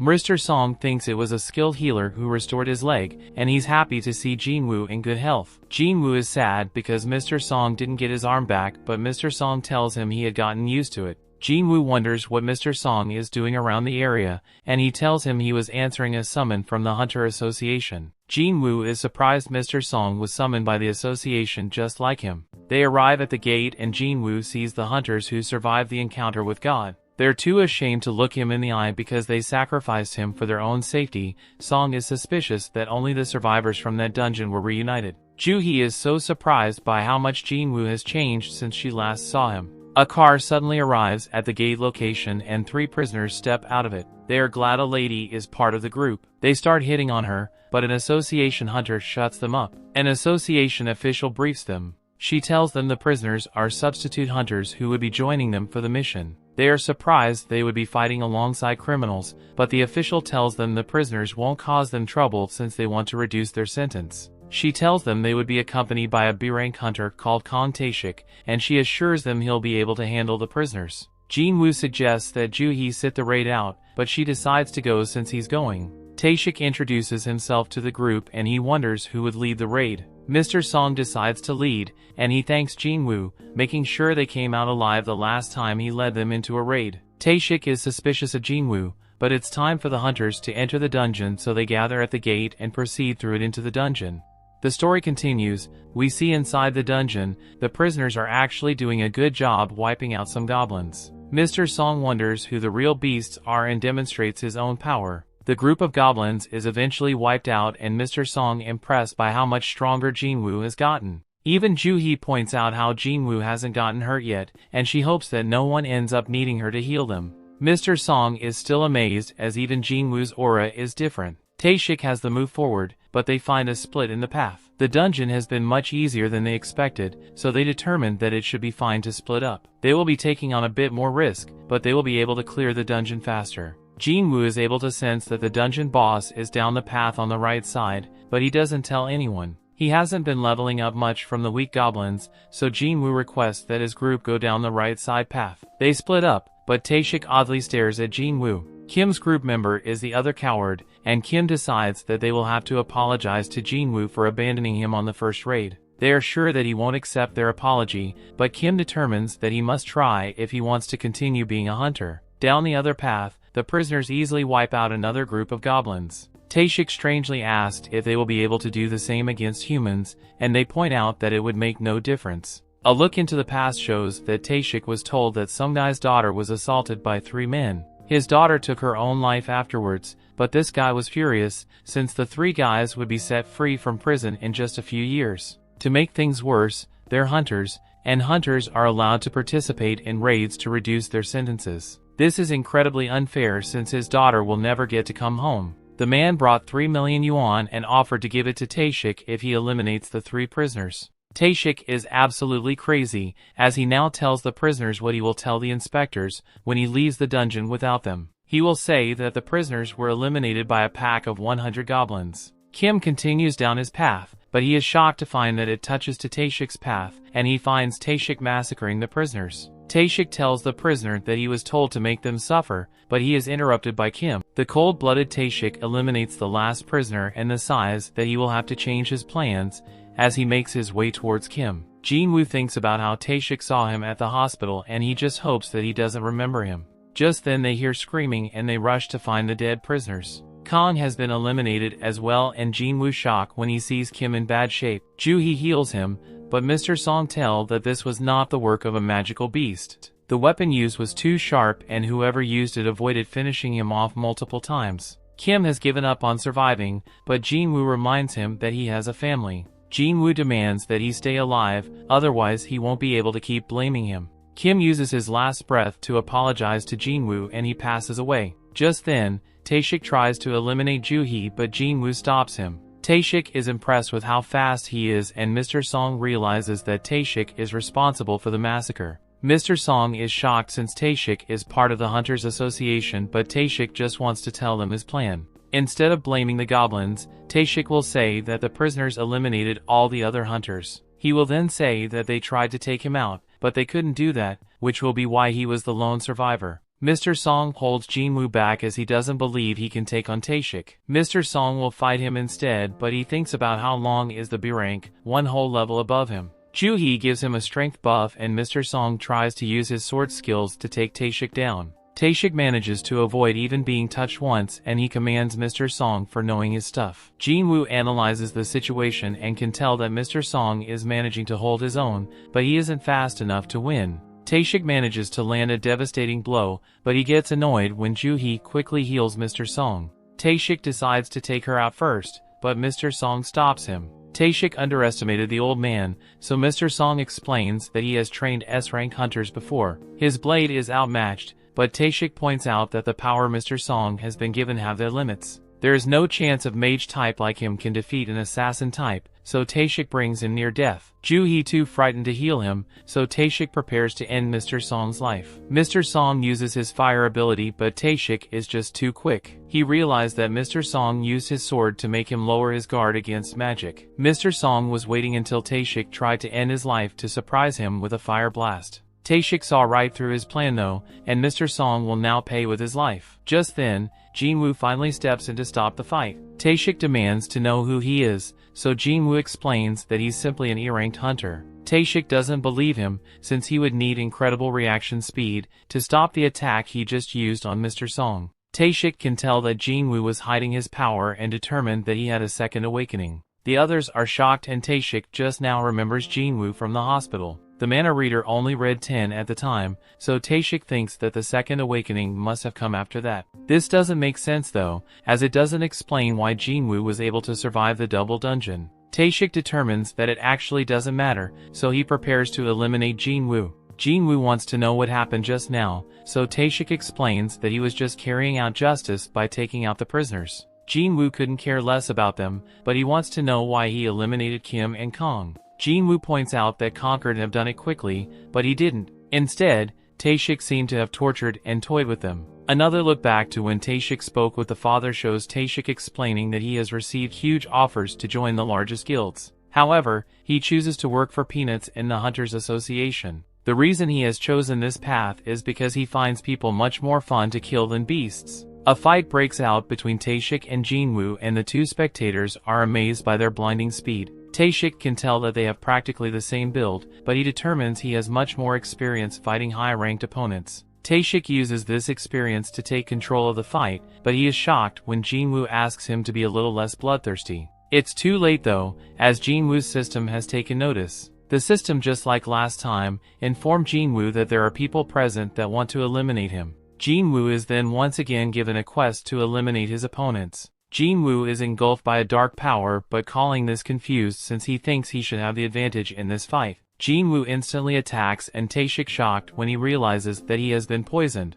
The two continue fighting, but Taeshik has something special to show him as well, and he disappears. He explains that this is the stealth skill. It conceals the sight, sound, and even his smell. Only a tiny fraction of hunters can obtain this skill, and no one knows he has it. Taeshik manages to hurt Jin-Woo, and he tells the others to stay back and wait for their turn. Taeshik is certain that Jin-Woo won't be able to do much now with an injured leg, but he's shocked when Jin-Woo instantly heals himself. Taeshik is in disbelief since he has never heard of a combat hunter who could also use healing magic. Jin-Woo is completely unpredictable, and this makes him very dangerous. Jin-Woo has seriously changed, as he explains that he just lost another one of his emotions, and now he doesn't even need to get angry to kill filth like Taeshik. Taeshik realizes that Jin-Woo has taken human lives before, and Mr. Song shocked to hear this. He determined that Jin-Woo has probably had to make some tough decisions in a short amount of time, and that is why his appearance was not the only thing that changed. Taeshik moves in to continue attacking,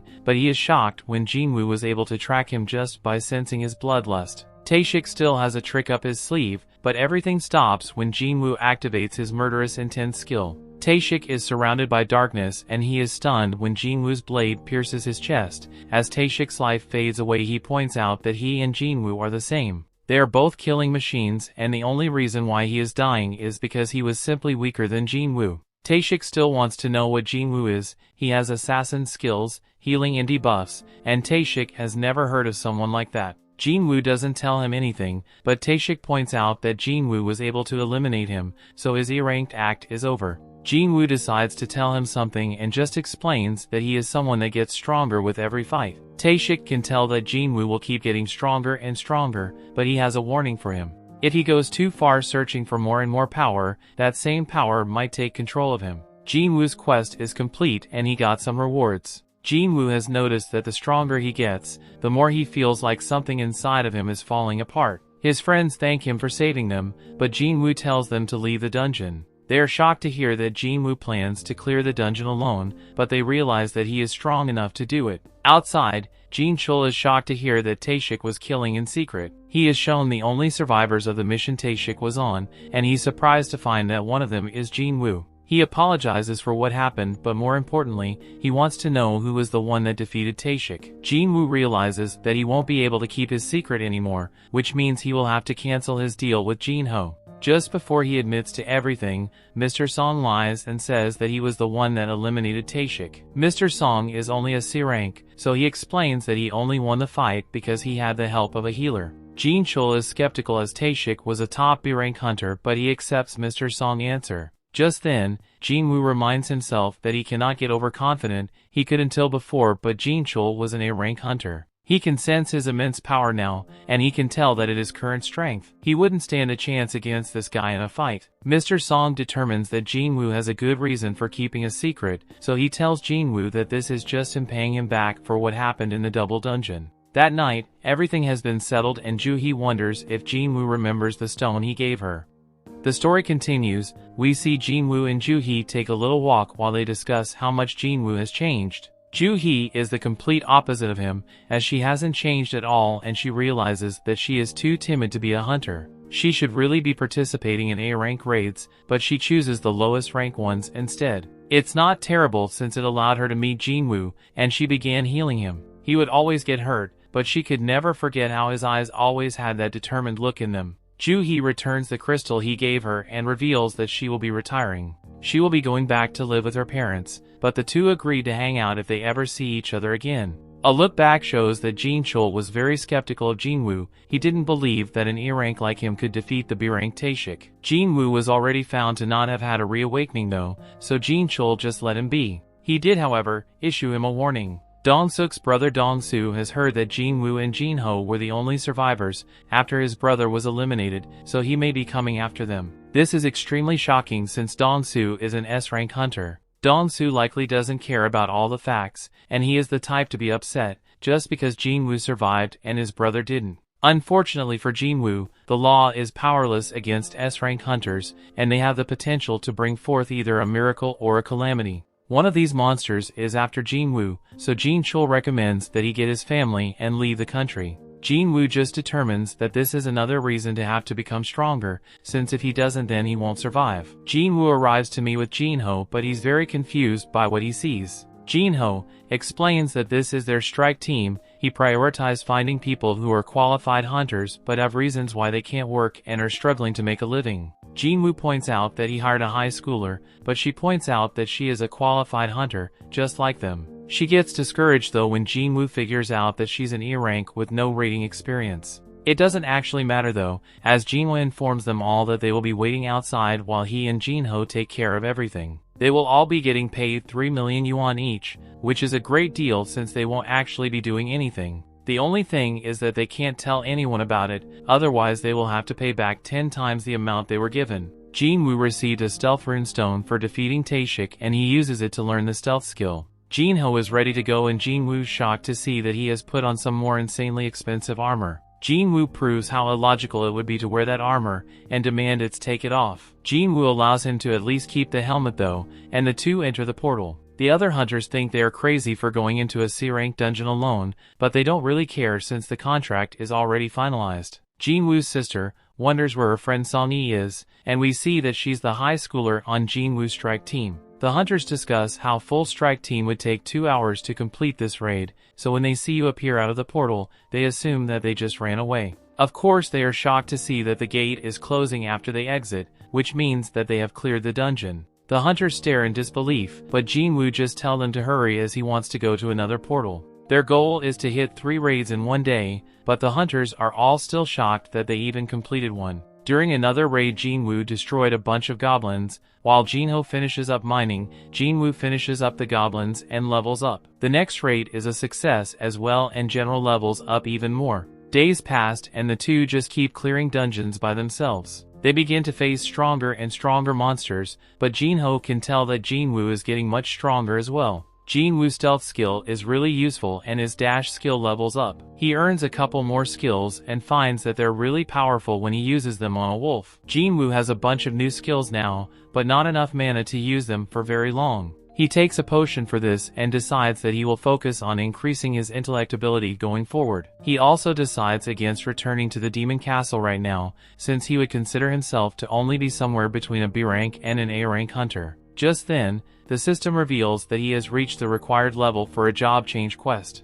Elsewhere, the manager of another guild named Sang-min is told that there's a strike team spending double the market rate for the rights to buy some C-rank gates. Their leader is the rich kid Jin-ho, but their team seems to have just been thrown together. On recognizes the name Jin-woo from the double dungeon incident, and he gets a feeling that there's something interesting going on. Elsewhere, Jin-woo and Jin-ho emerge from another portal victorious. Jin-woo wonders if Sung-yi has some kind of eye problem, but she says it's nothing. Back with Sang-min, his assistant is shocked to hear that he thinks that Jin-woo has reawakened. Jin-woo managed to survive 3 major disasters. There was a large body count every time, but he was always among the survivors. Reawakening is the only way this could be possible, so Sang-min heads off to scout the promising rookie. Sang-min arrives at the portal Jin-woo's in, but he is shocked to see that it looks like some kind of picnic. Sung-yi explains that the area is off limits, and must point out to them that she is a hunter. She admits to being part of the strike team, and Sang-min is shocked to realize that Jin-woo left the entire group behind to enter the dungeon himself. Sang-min thinks Jin-woo might be his biggest find yet,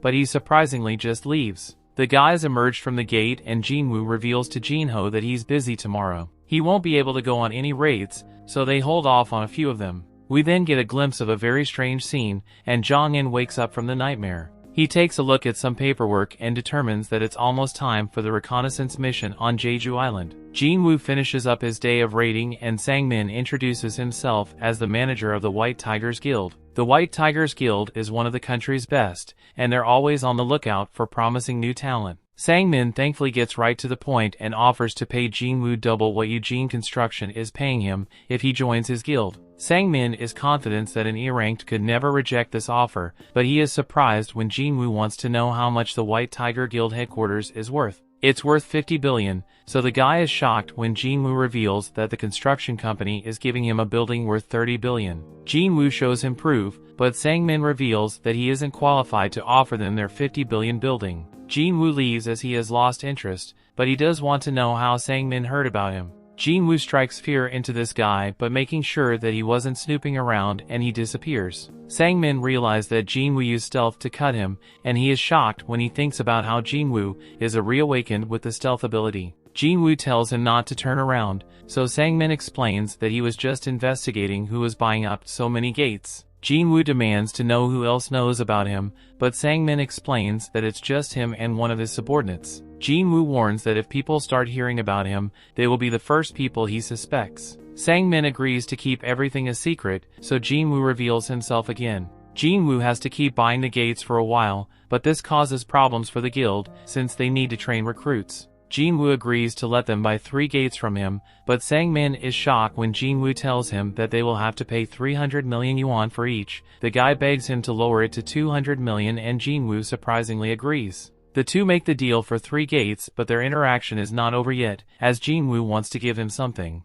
He tells Sang-min to close his eyes and open his mouth, so Jin-Woo gives him a potion to heal the cut on his face. Jin-Woo reveals that he trusts Sang-min, but he reminds him to keep his mouth shut. Sang-min's assistant wonders how things went, and Sang-min tells them that he thinks that Jin-Woo might be an even bigger deal than he thought. The next day Jin-Ho confirmed that they have received the 600 million yuan. Jin-Ho point out that they were going to cancel those gates anyway, so he can't believe that Jin-Woo managed to get so much for them. Jin-Ho wants to know more, but Jin-Woo explains that it's a trade secret. Back with the White Tiger Guild, Sang-min realizes that Jin-Woo scammed him, as several C-rank gates appeared and they are all selling for less than 70 million yuan. Jin-Woo sends him a message stating that they're even now for Sang-min spying on him. Sang-min realizes that Jin-Woo is not someone to be messed with, but he's glad to have gotten his contact information. Elsewhere, we see that Jin-Woo moves on a road trip as he goes to find out what his job change quest is all about.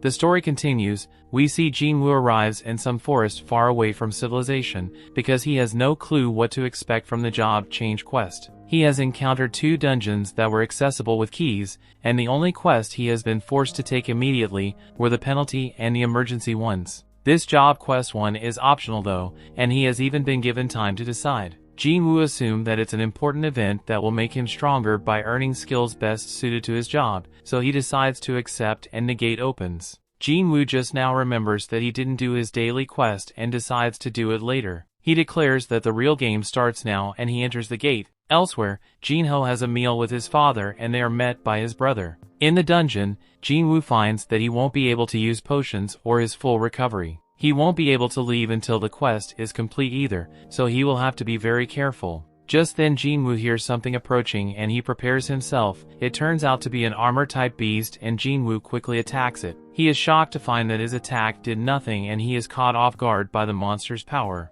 Jin-Woo lands another attack, but it's no good. He dodges several attacks and declares that he has fought more powerful creatures with even harder exteriors. Jin-Woo then uses his bare hands and tears the monster apart. Jin-Woo isn't too happy though, since he pretty much wasted one use of his Fatal Strike skill. He can't be upset for too much longer though, as he has company. Back with Jin-Ho, his father wonders how Jin-Sung's efforts to establish the guild are going. He has heard that every S-rank he sent an offer to ended up declining. This is true, but Jin-Sung explains that he's in talk with hunters from other countries. Jin-Ho realizes that this will be more competition for him, and he is shocked when Jin-Sung reveals that he knows he has been working on something in secret. He knows that Jin-Ho has been trying to establish himself by buying up C-rank raids, but he warns Jin-Ho not to get in his way. Jin-Ho doesn't say anything, but he is sure that Jin-Sung wouldn't be talking this way if he knew how powerful his partner is. Back in the dungeon, Jin-Woo was putting in work destroying the monsters. He determines that he will have to rest soon,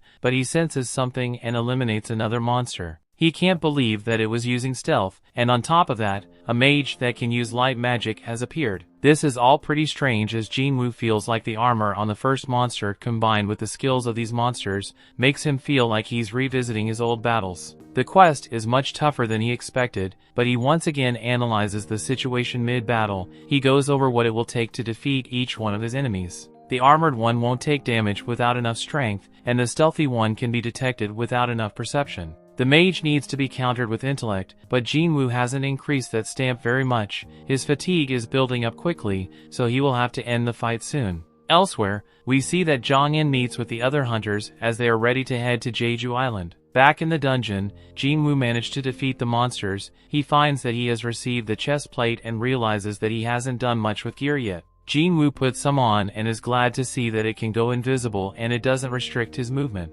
Jin-Woo's level has gone up, and he also has plenty of golden items. His fatigue has recovered as well, so he continues through the dungeon. Jin-Woo opens a giant door and a gust of wind that comes out of it gives him the chills, inside of some kind of throne room, and he is shocked by what awaits him. The sound he hears and the presence he feels makes his entire body remember something. This pressure he feels is on the same level of what he felt during the double dungeon. Jin-Woo is in disbelief since all that intensity is coming from one opponent. This enemy is a knight commander named Igris. His name is in red, and Jin-Woo determines that this guy is nothing like any enemy he's ever fought before. Igris intently attacks with intense speed, and Jin-Woo shocked to see that this guy chops through pillars like they are tiny tree branches. This monster quickly overpowers Jin-Woo with his next attack, and Jin-Woo has no chance of keeping up with him. He gets tossed around, and Jin-Woo is in disbelief at how much of an insane monster this guy is. Jin-Woo shows immense speed of his own as he throws a flurry of attacks,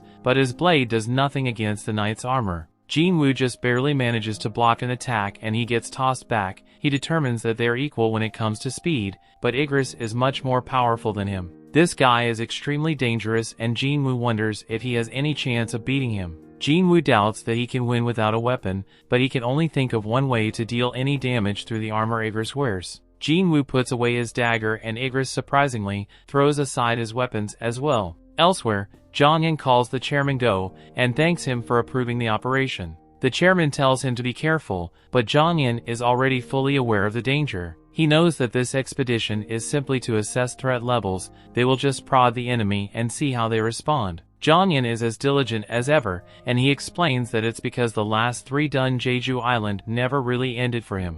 Back in the dungeon, Igris wasted no time in crushing Jin-Woo. He tosses Jin-Woo again like he's just a toy and he lands a barrage of punches on him. Jin-Woo gets sent through a wall and he's shocked by his opponent. He was blocking all the punches, but he still feels like he lost 500 HP. Jin-Woo is glad that he put armor on, since he would surely not be alive right now if he hadn't. Jin-Woo concedes that he cannot power this guy, so he boosts his speed instead. Jin-Woo flies around him and manages to finally push him back. He tries several more attacks afterwards, but it soon becomes very clear that he won't be able to catch him again. The guy tells him around even more and Jin-Woo notices that the skill he used also increased his defense. He's still getting destroyed by this guy as he gets him back into the room, but Jin-Woo continues to fight back. His efforts paid off as Jin-Woo uses a spectacular move to land a kick right on Igris' head. Jin-Woo realizes that this might actually be bad for him, and the knight attacks with even more ferocity. Jin-Woo just continues to take an absolute beating as Igris tosses him onto the throne and stares down at him. Back home, Jin-Ah leaves some dinner for Jin-Woo and goes to study. We then also get a look at Jin-Woo's mother at the hospital. Back with Jin-Woo, he's in really bad shape as Igris takes his sword and prepares to end Jin-Woo's life. He ruthlessly goes in for the finishing blow, but Jin-Woo shockingly stops him with one hand. Jin-Woo declares that he hasn't lost yet and pushes Igris back. He summons his blade and manages to stab the knight through the opening in his helmet. Jin-Woo then uses all the power he has to push Igris' back and pushes them up against the wall. Igris tries to use Jin-Woo's blade, but Jin-Woo points out that his dagger doesn't change owners, it just goes back to his inventory where he can summon it again. Jin-Woo sends his blade through the Igris' skull, but the attack is too shallow. He determines that he has to go deeper, so he uses all the power he has left to push a blade further into the Igris. Jin-Woo uses every fatal strike he has and lands the most powerful strike he has ever dealt. Igris has gone completely limp. Jin-Woo removes his blade and a notification reveals that he has won the fight. Jin-Woo realizes that there was a huge gap between them in every category, and determines that him winning was really a fluke. If he made even just one mistake, he would have died. Jin-Woo then receives 4 rewards. One is 1.5 million gold and another is the S-rank helmet that Igris wore. The key to the demon's castle was S-rank, but Jin-Woo has never had gear that was this high quality before. Amazingly, the helmet boosts his stats and reduces damage taken by 15%. Jin-Woo also receives a rune stone for this skill called the Ruler's Hand. The final reward is an instant teleportation stone. It can't go into his inventory, so he wonders why he would be given one right now. It wouldn't make sense to be given one after clearing the dungeon, so Jin-Woo wonders if the job change quest isn't actually over yet. Just then Jin-Woo was shocked to see several portals open. A notification pops up and reveals that the job change quest actually begins now. Jin-Woo was instructed to survive as long as possible, so he can earn advancement points. These points are required so that he can be assigned to a higher class, but Jin-Woo has no clue what that means. A timer pops up and Jin-Woo realizes that he will be facing infinite waves of enemies. He's glad to see that his opponents aren't as strong as Igris, since he is sure he would have been overwhelmed in mere seconds. Jin-Woo is sure that he can handle these guys, but can't help but point out that there are a whole bunch of them. Jin-Woo's fearless though, and charges right at them. We then watch as the other hunters fly off to Jeju Island. After some time we return to see that Jin-Woo is still fighting, as the gate just keep tossing out more enemies. The real goal of this quest is to last as long as possible, so Jin-Woo uses his stealth skill. He decides to manage his mana so he can buy himself as much time as possible. Jin-Woo's plan is completely ruined though when a mage breaks his stealth. Jin-Woo goes right back to fighting, but things are even worse than before since he won't be able to use stealth or murderous intent anymore. Jin-Woo takes his sword right to the back and he is shocked when he realizes that it's only been 5 minutes. Things are getting far too dangerous, and Jin-Woo determines that he won't be able to continue. He hates to do it, but he decides to teleport out of the dungeon. Before he can know, a monster knocks a stone out of his hand. Jin-Woo is in real trouble now as the huge group of enemies descend on him. The story continues. We see Jin-Woo continues to get thrashed about by the monsters and there is no way out now that he has lost the teleportation stone. The only way he will be able to survive is if he defeats them all, so Jin-Woo gets back to fighting. It's a pretty dire situation though, as the stamina is at its limit and he can't use stealth or murderous intent. Of course, our protagonist never gives up and he's determined to survive. Jin-Woo continues to fight for his life, and he thinks about how he has lived his entire life at the bottom. He could never give up on striving for more, and this moment is no different. Jin-Woo's knuckles are all messed up and his heart begins to race. Just then, the monsters start talking. The voices talk about how Jin-Woo's nickname is the weakest hunter of all mankind, as he gets it several times. The voices mock him for once having to go to the hospital after going through an E-rank gate. Just then the imaginary Mr. Song and Joo-hee appear, and they tell Jin-Woo to stop forcing himself to fight. Jin-Woo's younger self appears after that, and he tells Jin-Woo that he has come a long way already,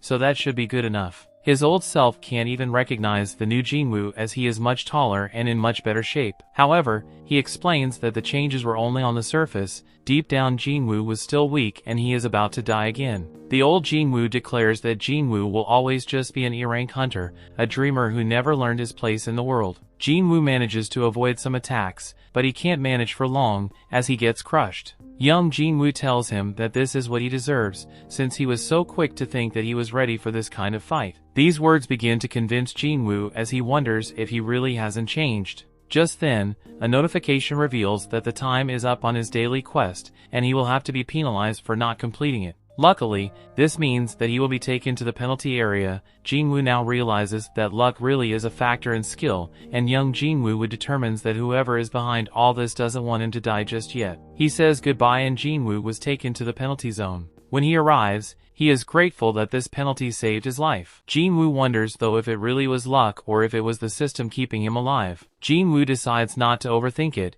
and he uses some potions to recover his stamina. Unfortunately, a notification explains that if he is too seriously injured, potions won't restore his HP. he will either have to wait to heal naturally or try and get restored by leveling up. Just then a bunch of those monsters from before appear, and Jin-Woo declares that as long as he doesn't die, any pain he feels will only make him stronger. Back home, Jin-Ah notices that Jin-Woo hasn't returned, and she wonders if he got a girlfriend. She determines that that would be impossible, and she just hopes that he will remember to be there for her guardian-teacher meeting. Back with Jin-Woo, he has defeated the monsters he was once terrified of and has recovered his health from leveling up. He has 10 minutes left in the penalty zone, so he uses it to buy the Night Killer dagger. This weapon is perfect as it deals 25% more damage to armor-type beasts. Jin-Woo uses the ruined stone he got from fighting Igris, and it gives him the active skill called Ruler's Hand. Surprisingly, it doesn't use any mana, and it allows him to affect objects without touching them directly. He remembers Igris using this on his sword,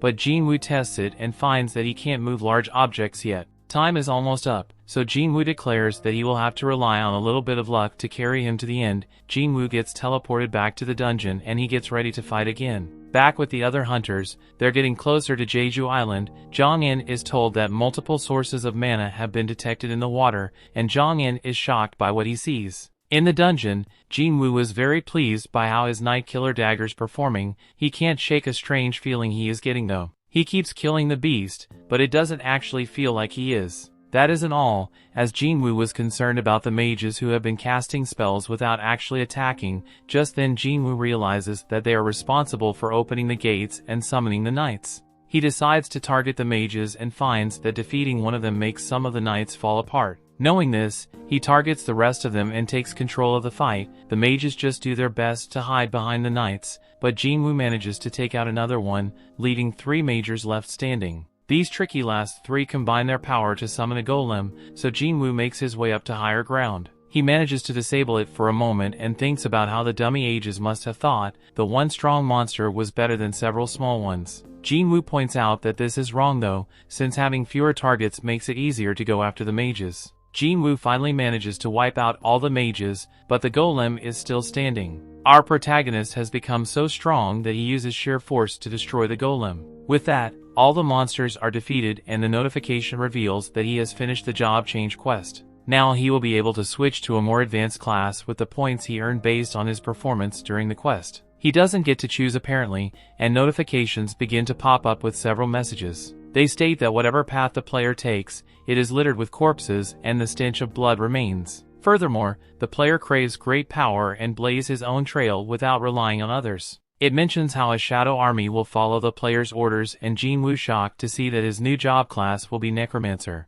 This doesn't make sense to him at all since he hasn't put anything into his intellect stat. Necromancers are usually a magic type class that summon undead monsters as servants. Jin-Woo though has an assassin's build. His main stat is strength, and all his skills fit that style of fighting. If he gets a class like Necromancer, then all the effort he put into his current build will be wasted. Just then Jin-Woo was relieved to see that he can reject it. He declines, but this is some points out that Necromancer is a hidden class and it asks him again if he really wants to decline it. Jin-Woo gives it a second thought and wonders if it being a hidden class means it has some kind of special power. Jin-Woo wishes he had an example to compare it to, and he realizes that it's pretty similar to the summoning magic the mages were using. Encountering them seems like too much of a coincidence, so Jin-Woo wonders if this job change quest was pre-arranged by the system. The idea of summoning beasts like the mages piques his interest. The mages weren't very strong on their own, but Jin-Woo knows that he is. There is no rule that says necromancers can't fight on the front lines,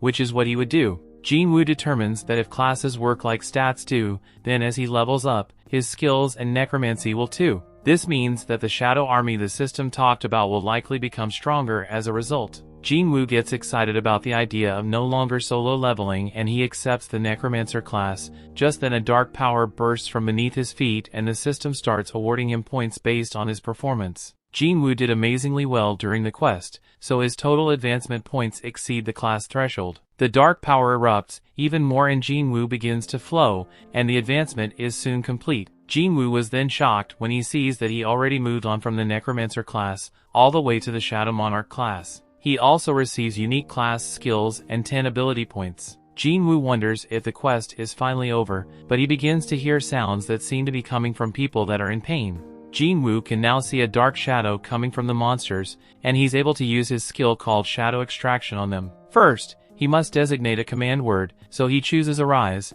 As soon as he says it, Jin-Woo ecstatic to see the first members of his shadow army. Aside from shadow extraction, Jin-Woo also has a skill called shadow storage. Shadow extraction lets him drain some of his mana to create shadow soldiers. Shadow storage allows him to hold onto those shadow soldiers and summon them whenever he wants. The only thing Jin-Woo needs to be mindful of is that the extraction can fail depending on the strength of the target and the time since death. There is more to this ability, as Jin-Woo sees that he summoned both the knights and the mages and they come in different ranks too. Jin-Woo gets excited when he wonders if he can even extract S-rank shadows, and if its strength reflects how strong they were in real life. Jin-Woo rushes to Igris and finds that extraction is possible. There is a limit to the number of extractions and how many he can store, so Jin-Woo releases 11 soldiers. Jin-Woo turns back to the Knight Commander, Igris the Blood Red, and says the word arise. Igris's shadow begins to emerge, but a large burst of power pushes Jin-Woo back and the extraction fails. Jin-Woo only has 2 more tries left, but his second attempt fails as well. Back at the Hunters Association, President Go reminds Jin-Chul that hunters can never grow their power unless they undergo a reawakening. That is why they train their combat techniques and gather allies. Back with Jin-Woo, he speaks Igris and reminds him that he is a warrior, cutting down foes with his sword as his life purpose, and Jin-Woo is sure that he doesn't want to just sit there and rust away. Jin-Woo declares that if Igris needs someone to dedicate his sword to, then he should serve him. Jin-Woo uses his last attempt and once again tells Igris to arise. A huge amount of power bursts from Igris's corpse, but this time it's different. Igris's shadow emerges and Jin-Woo was allowed to give his level 7 knight a name. Jin-Woo honors the knight and gives him his old name Igris. At the same time, President Go explains that reawakening happen every day and he hopes that this will bring forth the hunter that defies all expectations. In this moment, Igris and the rest of Jin-Woo's shadow army kneel before him. Jin-Woo is amazed by the sight and declares that they are all with him now. Back with the other hunters, they have finally arrived on Jeju Island. Jonghyun is examining what are the red ants from the terrible raid and he is shocked to see something that has never happened before. He declares that the monsters are evolving and we see that the ant has grown wings. Season 2 started with Jin-Woo, who is awoken by his sister, who reminds him that he has to meet with her teacher. Gina can't even recognize her brother, and we see that Jin-Woo has grown since we last saw him. Jin-Woo just wants to look respectable in front of the teacher, but his new look has all the schoolgirls admiring him. Gina reminds Jin-Woo that he doesn't have a girlfriend, and offers to introduce him to some of her desperate friends. Jin-Woo isn't interested in those hideous gargoyles, and he finally meets with the teacher. The teacher compliments Gina endlessly for being such a good role model to the other students, and even reveals that Gina's exam scores will get her into any medical school she wants. The teacher only has one concern. She wants to know if Jin-Woo will allow Gina to become a hunter if she goes through an awakening. Jin-Woo instantly says no, so the teacher has a secret request. Outside, Sung-Yi is shocked to find Jin-Woo waiting for her. He reveals that he's Gina's sister, but Sung-Yi already knows what he wants to say. She declares that she won't be going back to school no matter how much her teacher wants her to, and she definitely won't be quitting hunting.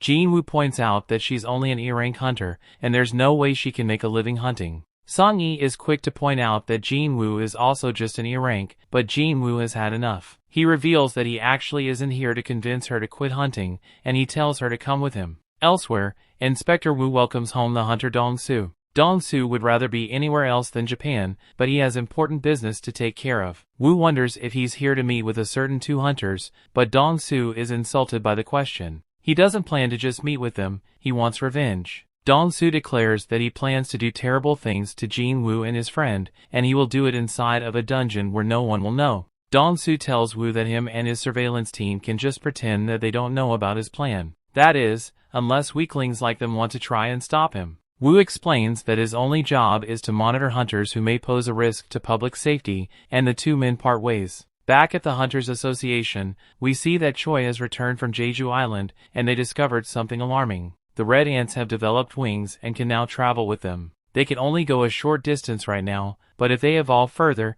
then they might even be able to leave the island. Their infestation could lead to a nationwide disaster, so Chairman Go decides that he will have to look into the matter. Back with Jin-Woo, we see that he has brought Sung-Yi to a dungeon raid that was set up by On. It's actually a training exercise for some young hunters, and On has agreed to let Jin-Woo and Sung-Yi participate. Their conversation is interrupted by the tank of the strike team, who is tired of waiting. His name is Kim Chu and he's an A-rank tank. He is serving as the leader of the strike team for the training mission, but he's upset about having to babysit the E-ranks Jin-Woo and Song Yi. Aside from the A-rank Kim Chu, there will be 5 B ranks on the strike team and 2 C ranks. We then learn that Jin-Woo wanted to show Song Yi how brutal raids can be during the mission. He was hoping it would make her reconsider being a hunter, but he realizes that his plan might not go so well after seeing how many powerful hunters are on the strike team. If they succeed too easily, then it will completely defeat the purpose. Lee knows how strong Jin-Woo really is, so he asks him to limit his participation so the rookies can get a good training session. Everyone heads into the dungeon, but Jin-Woo instantly senses that something is wrong. To everyone's surprise, the dungeon portal changes color and Jin-Woo realizes what this means. He quickly grabs onto Sung Yi and tries to get out of the dungeon. It's a struggle, so Jin-Woo urgently instructs On to contact the primary strike team immediately. Jin-Woo is pulled back into the portal, and we see that Beck is horrified to hear about what's happening. He is told that a C-rank gate has turned red. This should be impossible, so Beck decides that he must go there immediately. In the dungeon, everyone is shocked to see that the gate has disappeared and they're in a strange place. Kim Chu explains that it's all because of the red gate. Jin-Woo reveals that unlike a typical gate, once you step through a red gate, it takes you to a dungeon completely isolated from the outside. No one can leave it until the boss is defeated or a dungeon break occurs. No one can even send help from the outside. That isn't all, as the magic beasts inside red gates are much stronger than normal. Just then an attack comes flying at Sung Yi's head, but we see that someone else collapses. A rookie is stunned and mesmerized as she sees that Jin-Woo just managed to save Sung Yi's life. The attackers turn out to be ice elves and they attack from so far away that the average hunter wouldn't have been able to detect it. Jin-Woo is no normal hunter and he determines that the elves attack the weakest members of the strike team first. That was the guy that just got deleted and Sung Yi. These elves are pretty confident in themselves, but Jin-Woo is furious. Sung Yi asks about their opponent, so Jin-Woo explains that because of the cruel nature of these elves, hunters call them something more befitting of demons. They call them ice slayers. Kim Chu realizes how dangerous this situation is, but he knows that he won't be able to protect everyone himself. Because of this, he decides to form a second group, but Jin-Woo thinks this is strange. Kim Chu frames it as a way to raise their chance of survival, and guarantees that anyone who follows him will make it out alive. However, Jin-Woo knows that he just wants to leave some of them behind. Several members vow to follow Kim Chu, but he rejects one of the other hunters. Kim Chu refuses to accept the C-ranks into his group, and the same goes for Jin-Woo and Sung Yi. He explains that every day they spend in the dungeon, an hour passes on the outside. They might be inside the red gate for several months, so he doesn't want to waste any time looking after dead weight. Oddly, the other girl in the group has to join the lower-ranked hunters. Kim Chu allows her to go with them, but calls her a fool and wonders if she just pities them. However, in reality, this girl realizes that not even Kim Chu was able to notice the arrow attack. Jin-Woo was the only one who sensed it coming, so she quietly wonders if he's not really an E-rank. Jin-Woo just ignores her, but she determines that he must be an A-rank, or even higher. After the two groups part ways, Kim Chu finds the markings left by an ice bear. It's a terrifying sign, and the others realize that they just basically left the E-ranks to die. Those guys are in a terrible situation, but Kim Chu is confused by something else. That one girl is a B rank, and they also have 2 C ranks with them, so Kim Chu can't figure out why he assumed that the E rank Jin-Woo was their leader. Just then their group is confronted by several bears, and Kim Chu instantly shows his value as a tank. A bear gets destroyed trying to attack him, and Kim Chu quickly ends its life. The battle isn't over however, as several bears remain. Back with the other group, the girl named Park points out that there are claw marks all around them. They are clearly in bear territory, so she thinks that they should go back, but Jin-Woo says that's exactly why they must keep going forward. If they really are in bear territory, it means that they will only have to worry about bears. That is much better than dealing with intelligent enemies like the ice elves. Park is amazed that Jin-Woo was able to think so far ahead and apologizes to him. Jin-Woo retrieves a coat for her and everyone is stunned to see that he just used summoning magic. This is because even high-ranked hunters have trouble storing more than 2 or 3 low-level items. Jin-Woo gets coats for them all and Sung Yi wonders just who Jin-Woo really is. Jin-Woo doesn't reveal his true power and simply says that it's his fault for bringing her here. The least he can do is keep her safe and all he asks is that she not asks him any questions about what he really is. Jin-Woo will do what he must to keep everyone alive, but he tells the others not to ask any questions either about what they see. Just then everyone is horrified as the bear approaches them, but Jin-Woo tells everyone to remain calm. He then calmly changes his title to the Wolf Assassin. Outside, Beck arrives to find that the Red Gate is completely sealed. He doesn't believe that the hunters have much of a chance to survive, and says that it will all depend on Kim Chu. Just then, On reveals that there's someone else that might prove to be an important factor. He says that the hunter's name is Jin-Woo and it's someone that caught his eye recently. Beck is not impressed when On reveals that Jin-Woo is just an E-rank, but On believes that Jin-Woo may have reawakened. Unfortunately, he can't prove this as it's not confirmed. Just then, Dong-soo arrives, and Beck is not pleased to see him at all. This is not Dong-soo's jurisdiction, as he's supposed to be in America right now, but Dong-soo has a question of his own. He wants to know why an E-rank is in the gate of the White Tiger Guild. Beck is shocked when he realizes that he's after Jin-Woo, and Dong-soo is annoyed to have come all this way just for his target to be stuck in some gate. Dong-soo assumes that Jin-Woo will just lose his life in the Red Gate, but Woo thinks that the E-rank is lucky. Being stuck in the Red Gate means that not even the powerful Dong-soo can do anything to him. The only question is if Jin-Woo can somehow manage to survive the dangers of the Red Gate. Inside, all the hunters are stunned as Jin-Woo stands victorious over a sea of defeated bears. Park can't help but break Jin-Woo's only rule, as she wonders just how powerful Jin-Woo really is. That night, the group feasts on the bear meat. They haven't been getting attacked as much, so Sung-yi wonders if Jin-Woo already defeated most of the bears. Park points out that there can still be a lot of them left in the bear den, so they must remain cautious. The girls are shocked, however, that even after all that fighting Jin-Woo has gone out to do more training. Park calls him a very strange man and Sung-yi kind of agrees with her. Nearby, we see that Jin-Woo has actually gone straight to the bear's den. Jin-Woo is as serious as ever as he calls in his army to come out. Several undead soldiers are summoned, and Jin-Woo explains that this will be their first job. He sends them after the bears, and an all-out battle breaks out. The bears prove to be worthy adversaries, but Jin-Woo's army has plenty of firepower. Even when the bears manage to take down some soldiers, they just regenerate as they are undead. Artillery with high firepower, infantry that can regenerate quickly, they are completely outperforming Jin-Woo's expectations. However, they do drain a ton of his energy. Just then, the leader of the pack reveals itself. It shows just how powerful it is as it easily takes on several soldiers and Jin-Woo's mana is completely depleted. His shadow soldiers were wiped out instantly, and Jin-Woo doesn't have the mana to resummon them. Because of this, Jin-Woo sends out the shadow version of Igris, the red armored knight. The bear quickly attacks, but it's no match for Igris's fighting prowess. Igris absolutely wrecks the powerful beast and brings it to its knees. He ends the fight by cutting the monster's head off, and Jin-Woo acknowledges how powerful his companion is. He is sure that if Igris was fighting with his sword the entire time during their battle, then Igris would have ended his life. He realizes that it's only at his current level that he's on equal footing with Igris. Jin-Woo quickly corrects himself, however,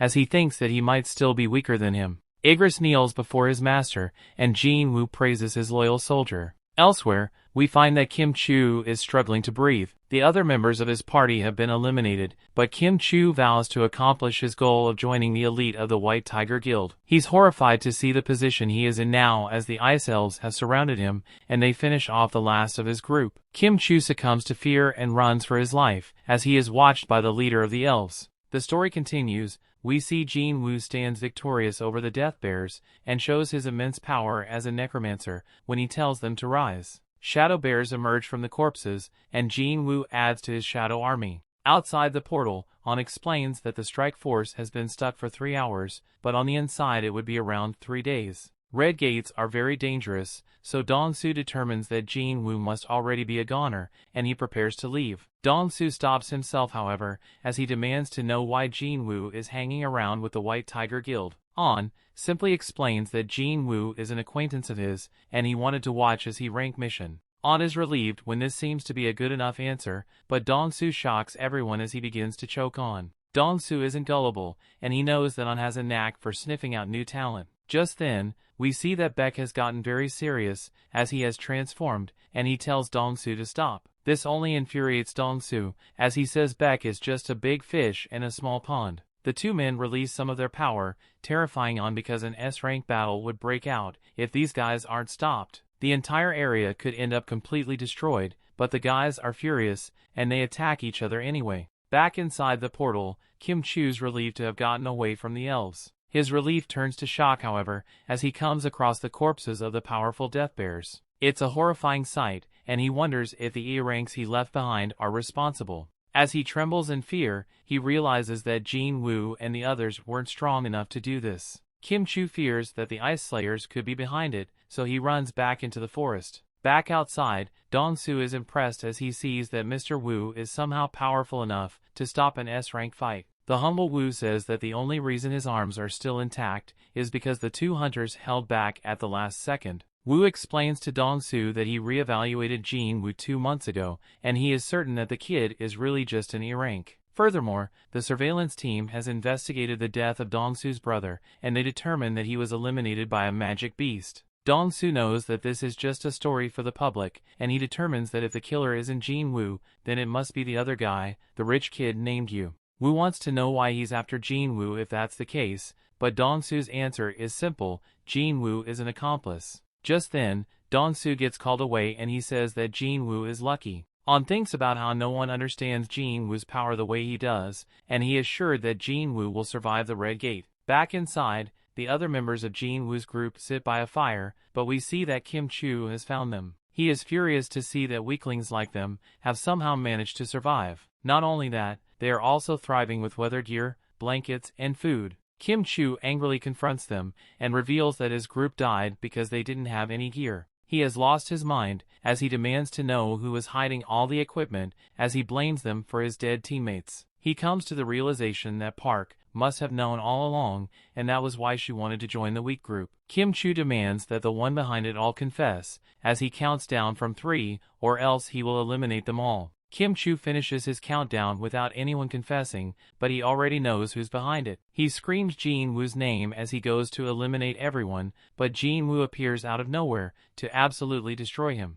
Everyone is shocked to see their leader, and Jin-Woo can't believe that Kim Chu is blaming others for his party's failure. That wasn't his only mistake, as Jin-Woo detects that Kim Chu dragged in even more trouble. Jin-Woo tells the lurkers that their aura is way too strong to not notice, and instructs them to drop their stealth. The Ice Elves oblige and reveal themselves, and their leader's surprised to see that one of the human scums is actually strong. Jin-Woo fires back with a response, but everyone is stunned to see that he can speak the language of the magic beast. Jin-Woo is surprised as well, but he determines that his cheat system is to thank for it. The elven leader then explains why they are here. One of his men could tell how powerful Jin-Woo was when he stopped the arrow, and he wants to fight him. Before the leader can even finish his sentence, however, Jin-Woo chops off the head of the challenger. The leader is very amused, but Jin-Woo isn't, and he just goes right in to attack the leader. The leader defends himself well, and Jin-Woo can tell that he won't go down easy. The leader's amusement continues,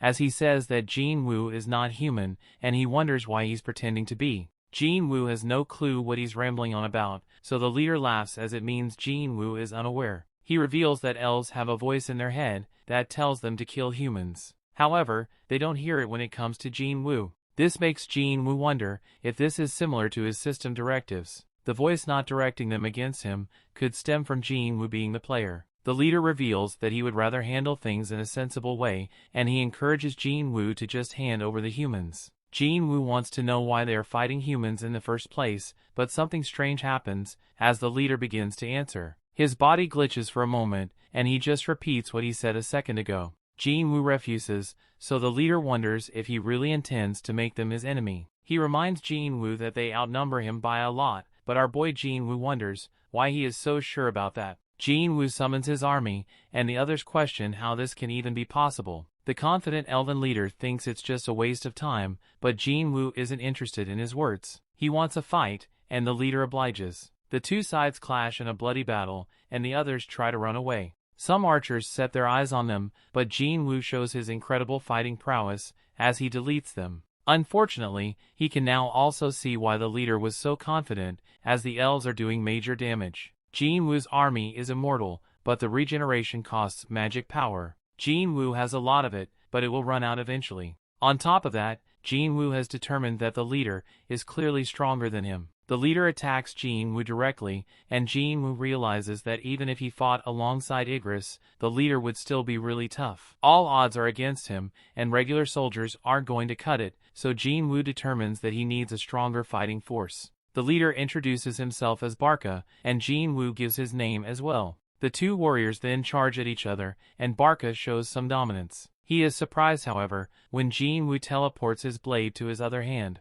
The two narrowly avoid each other's attacks, but Jin-Woo eventually gets pushed back. Barca hasn't enjoyed a fight like this in ages, but Jin-Woo has even more for him to enjoy. Jin-Woo lets out a smile, and Barca is stunned as a giant meteor crashes down on him. Nearby, Kim Chu regains consciousness, and just barely remembers getting wrecked. He once again curses Jin-Woo, and takes hold of his sword. Jin-Woo managed to buy some time with his magic soldiers, but Barca is not impressed, and goes in for another attack. Just then, Jin-Woo notices that Kim Chu is coming from behind. He actually predicted this would happen, so with Barca quickly approaching, Jin-Woo has Igris create a smoke screen. While hidden, Jin-Woo has Igris and Kim Chu's life. Kim Chu is stunned to realize that Jin-Woo knew all this would happen, and he was just being manipulated. With Kim Chu now dead, Jin-Woo tells him to rise, and a blast of light emerges from his body. Barca is still charging in, and he tells Jin-Woo that hiding won't save him. He is stunned, however,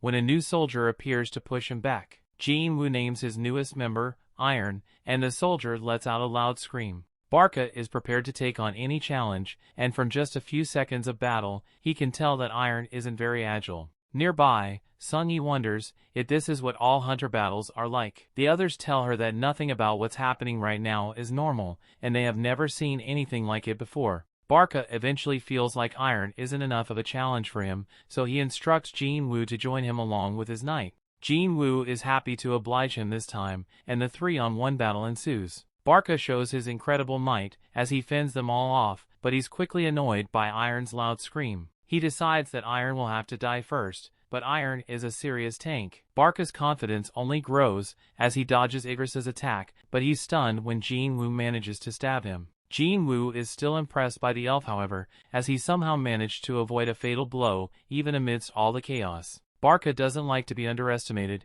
but Jin-Woo credits him for staying alive for so long. Jin-Woo commends his opponent, but wonders how the rest of his army is doing. Barca gasps as he remembers the other part of the battle, and he is horrified to see that Jin-Woo's shadow army has eliminated his entire clan. Barca isn't too worried, however, as he knows that the army will fall after he takes out Jin-Woo. Just then, Barca dodges Jin-Woo's attack as he throws his dagger, and Barca mocks him. He calls Jin-Woo a fool for simply throwing his weapon away, but he doesn't know the first thing about our boy. Jin-Woo uses his absolute control of his weapon to call it back, and Barca just barely manages to block it. His weapon is destroyed in the process, however, so Jin-Woo sends Iron to take hold of the leader. With him unable to move, Jin-Woo has his magic soldiers unleash an insanely powerful fire attack. The battle isn't over, however, as Barca cuts through Iron. He vows to eliminate all the humans, but Jin-Woo is right there to silence him. Jin-Woo says that the battle is over, but Barca insists that it will only end when he says it does. Unfortunately,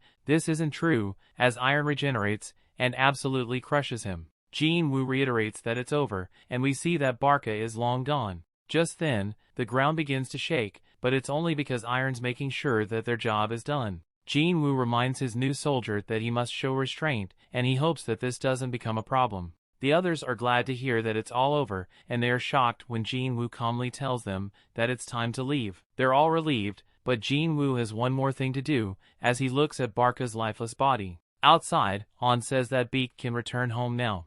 A week has passed inside the portal, and he fears the worst. Beak refuses to leave, however, and they are both shocked when people start coming out of the portal. Beak is sure that it's Kim Chu, as he was certain that his guild member would be able to pull it off. Of course, he's surprised to see who actually comes out, and Han proves to be the correct one, as Jin-Woo emerges. The gate closes, so Beak can only wonder where Kim Chu is. He's horrified to learn that only the low-ranked hunters survived, and he wonders what exactly went on inside. Beak would like to question Jin-Woo, but Jin-Woo is exhausted and he tells Beak to save his questions for someone in its guild. Beak can't believe what he just heard, as he wasn't asking for a favor. It was an order, and at worst he was trying to make a threat. Beak gets even more serious, so he reminds Jin-Woo that 6 of his guild members have gone missing. It's his responsibility to find out what happened. Jin-Woo is not one to be intimidated, as he points out that he was the one that saved the 2 surviving members. This means that it's also Beak's responsibility to show him some gratitude.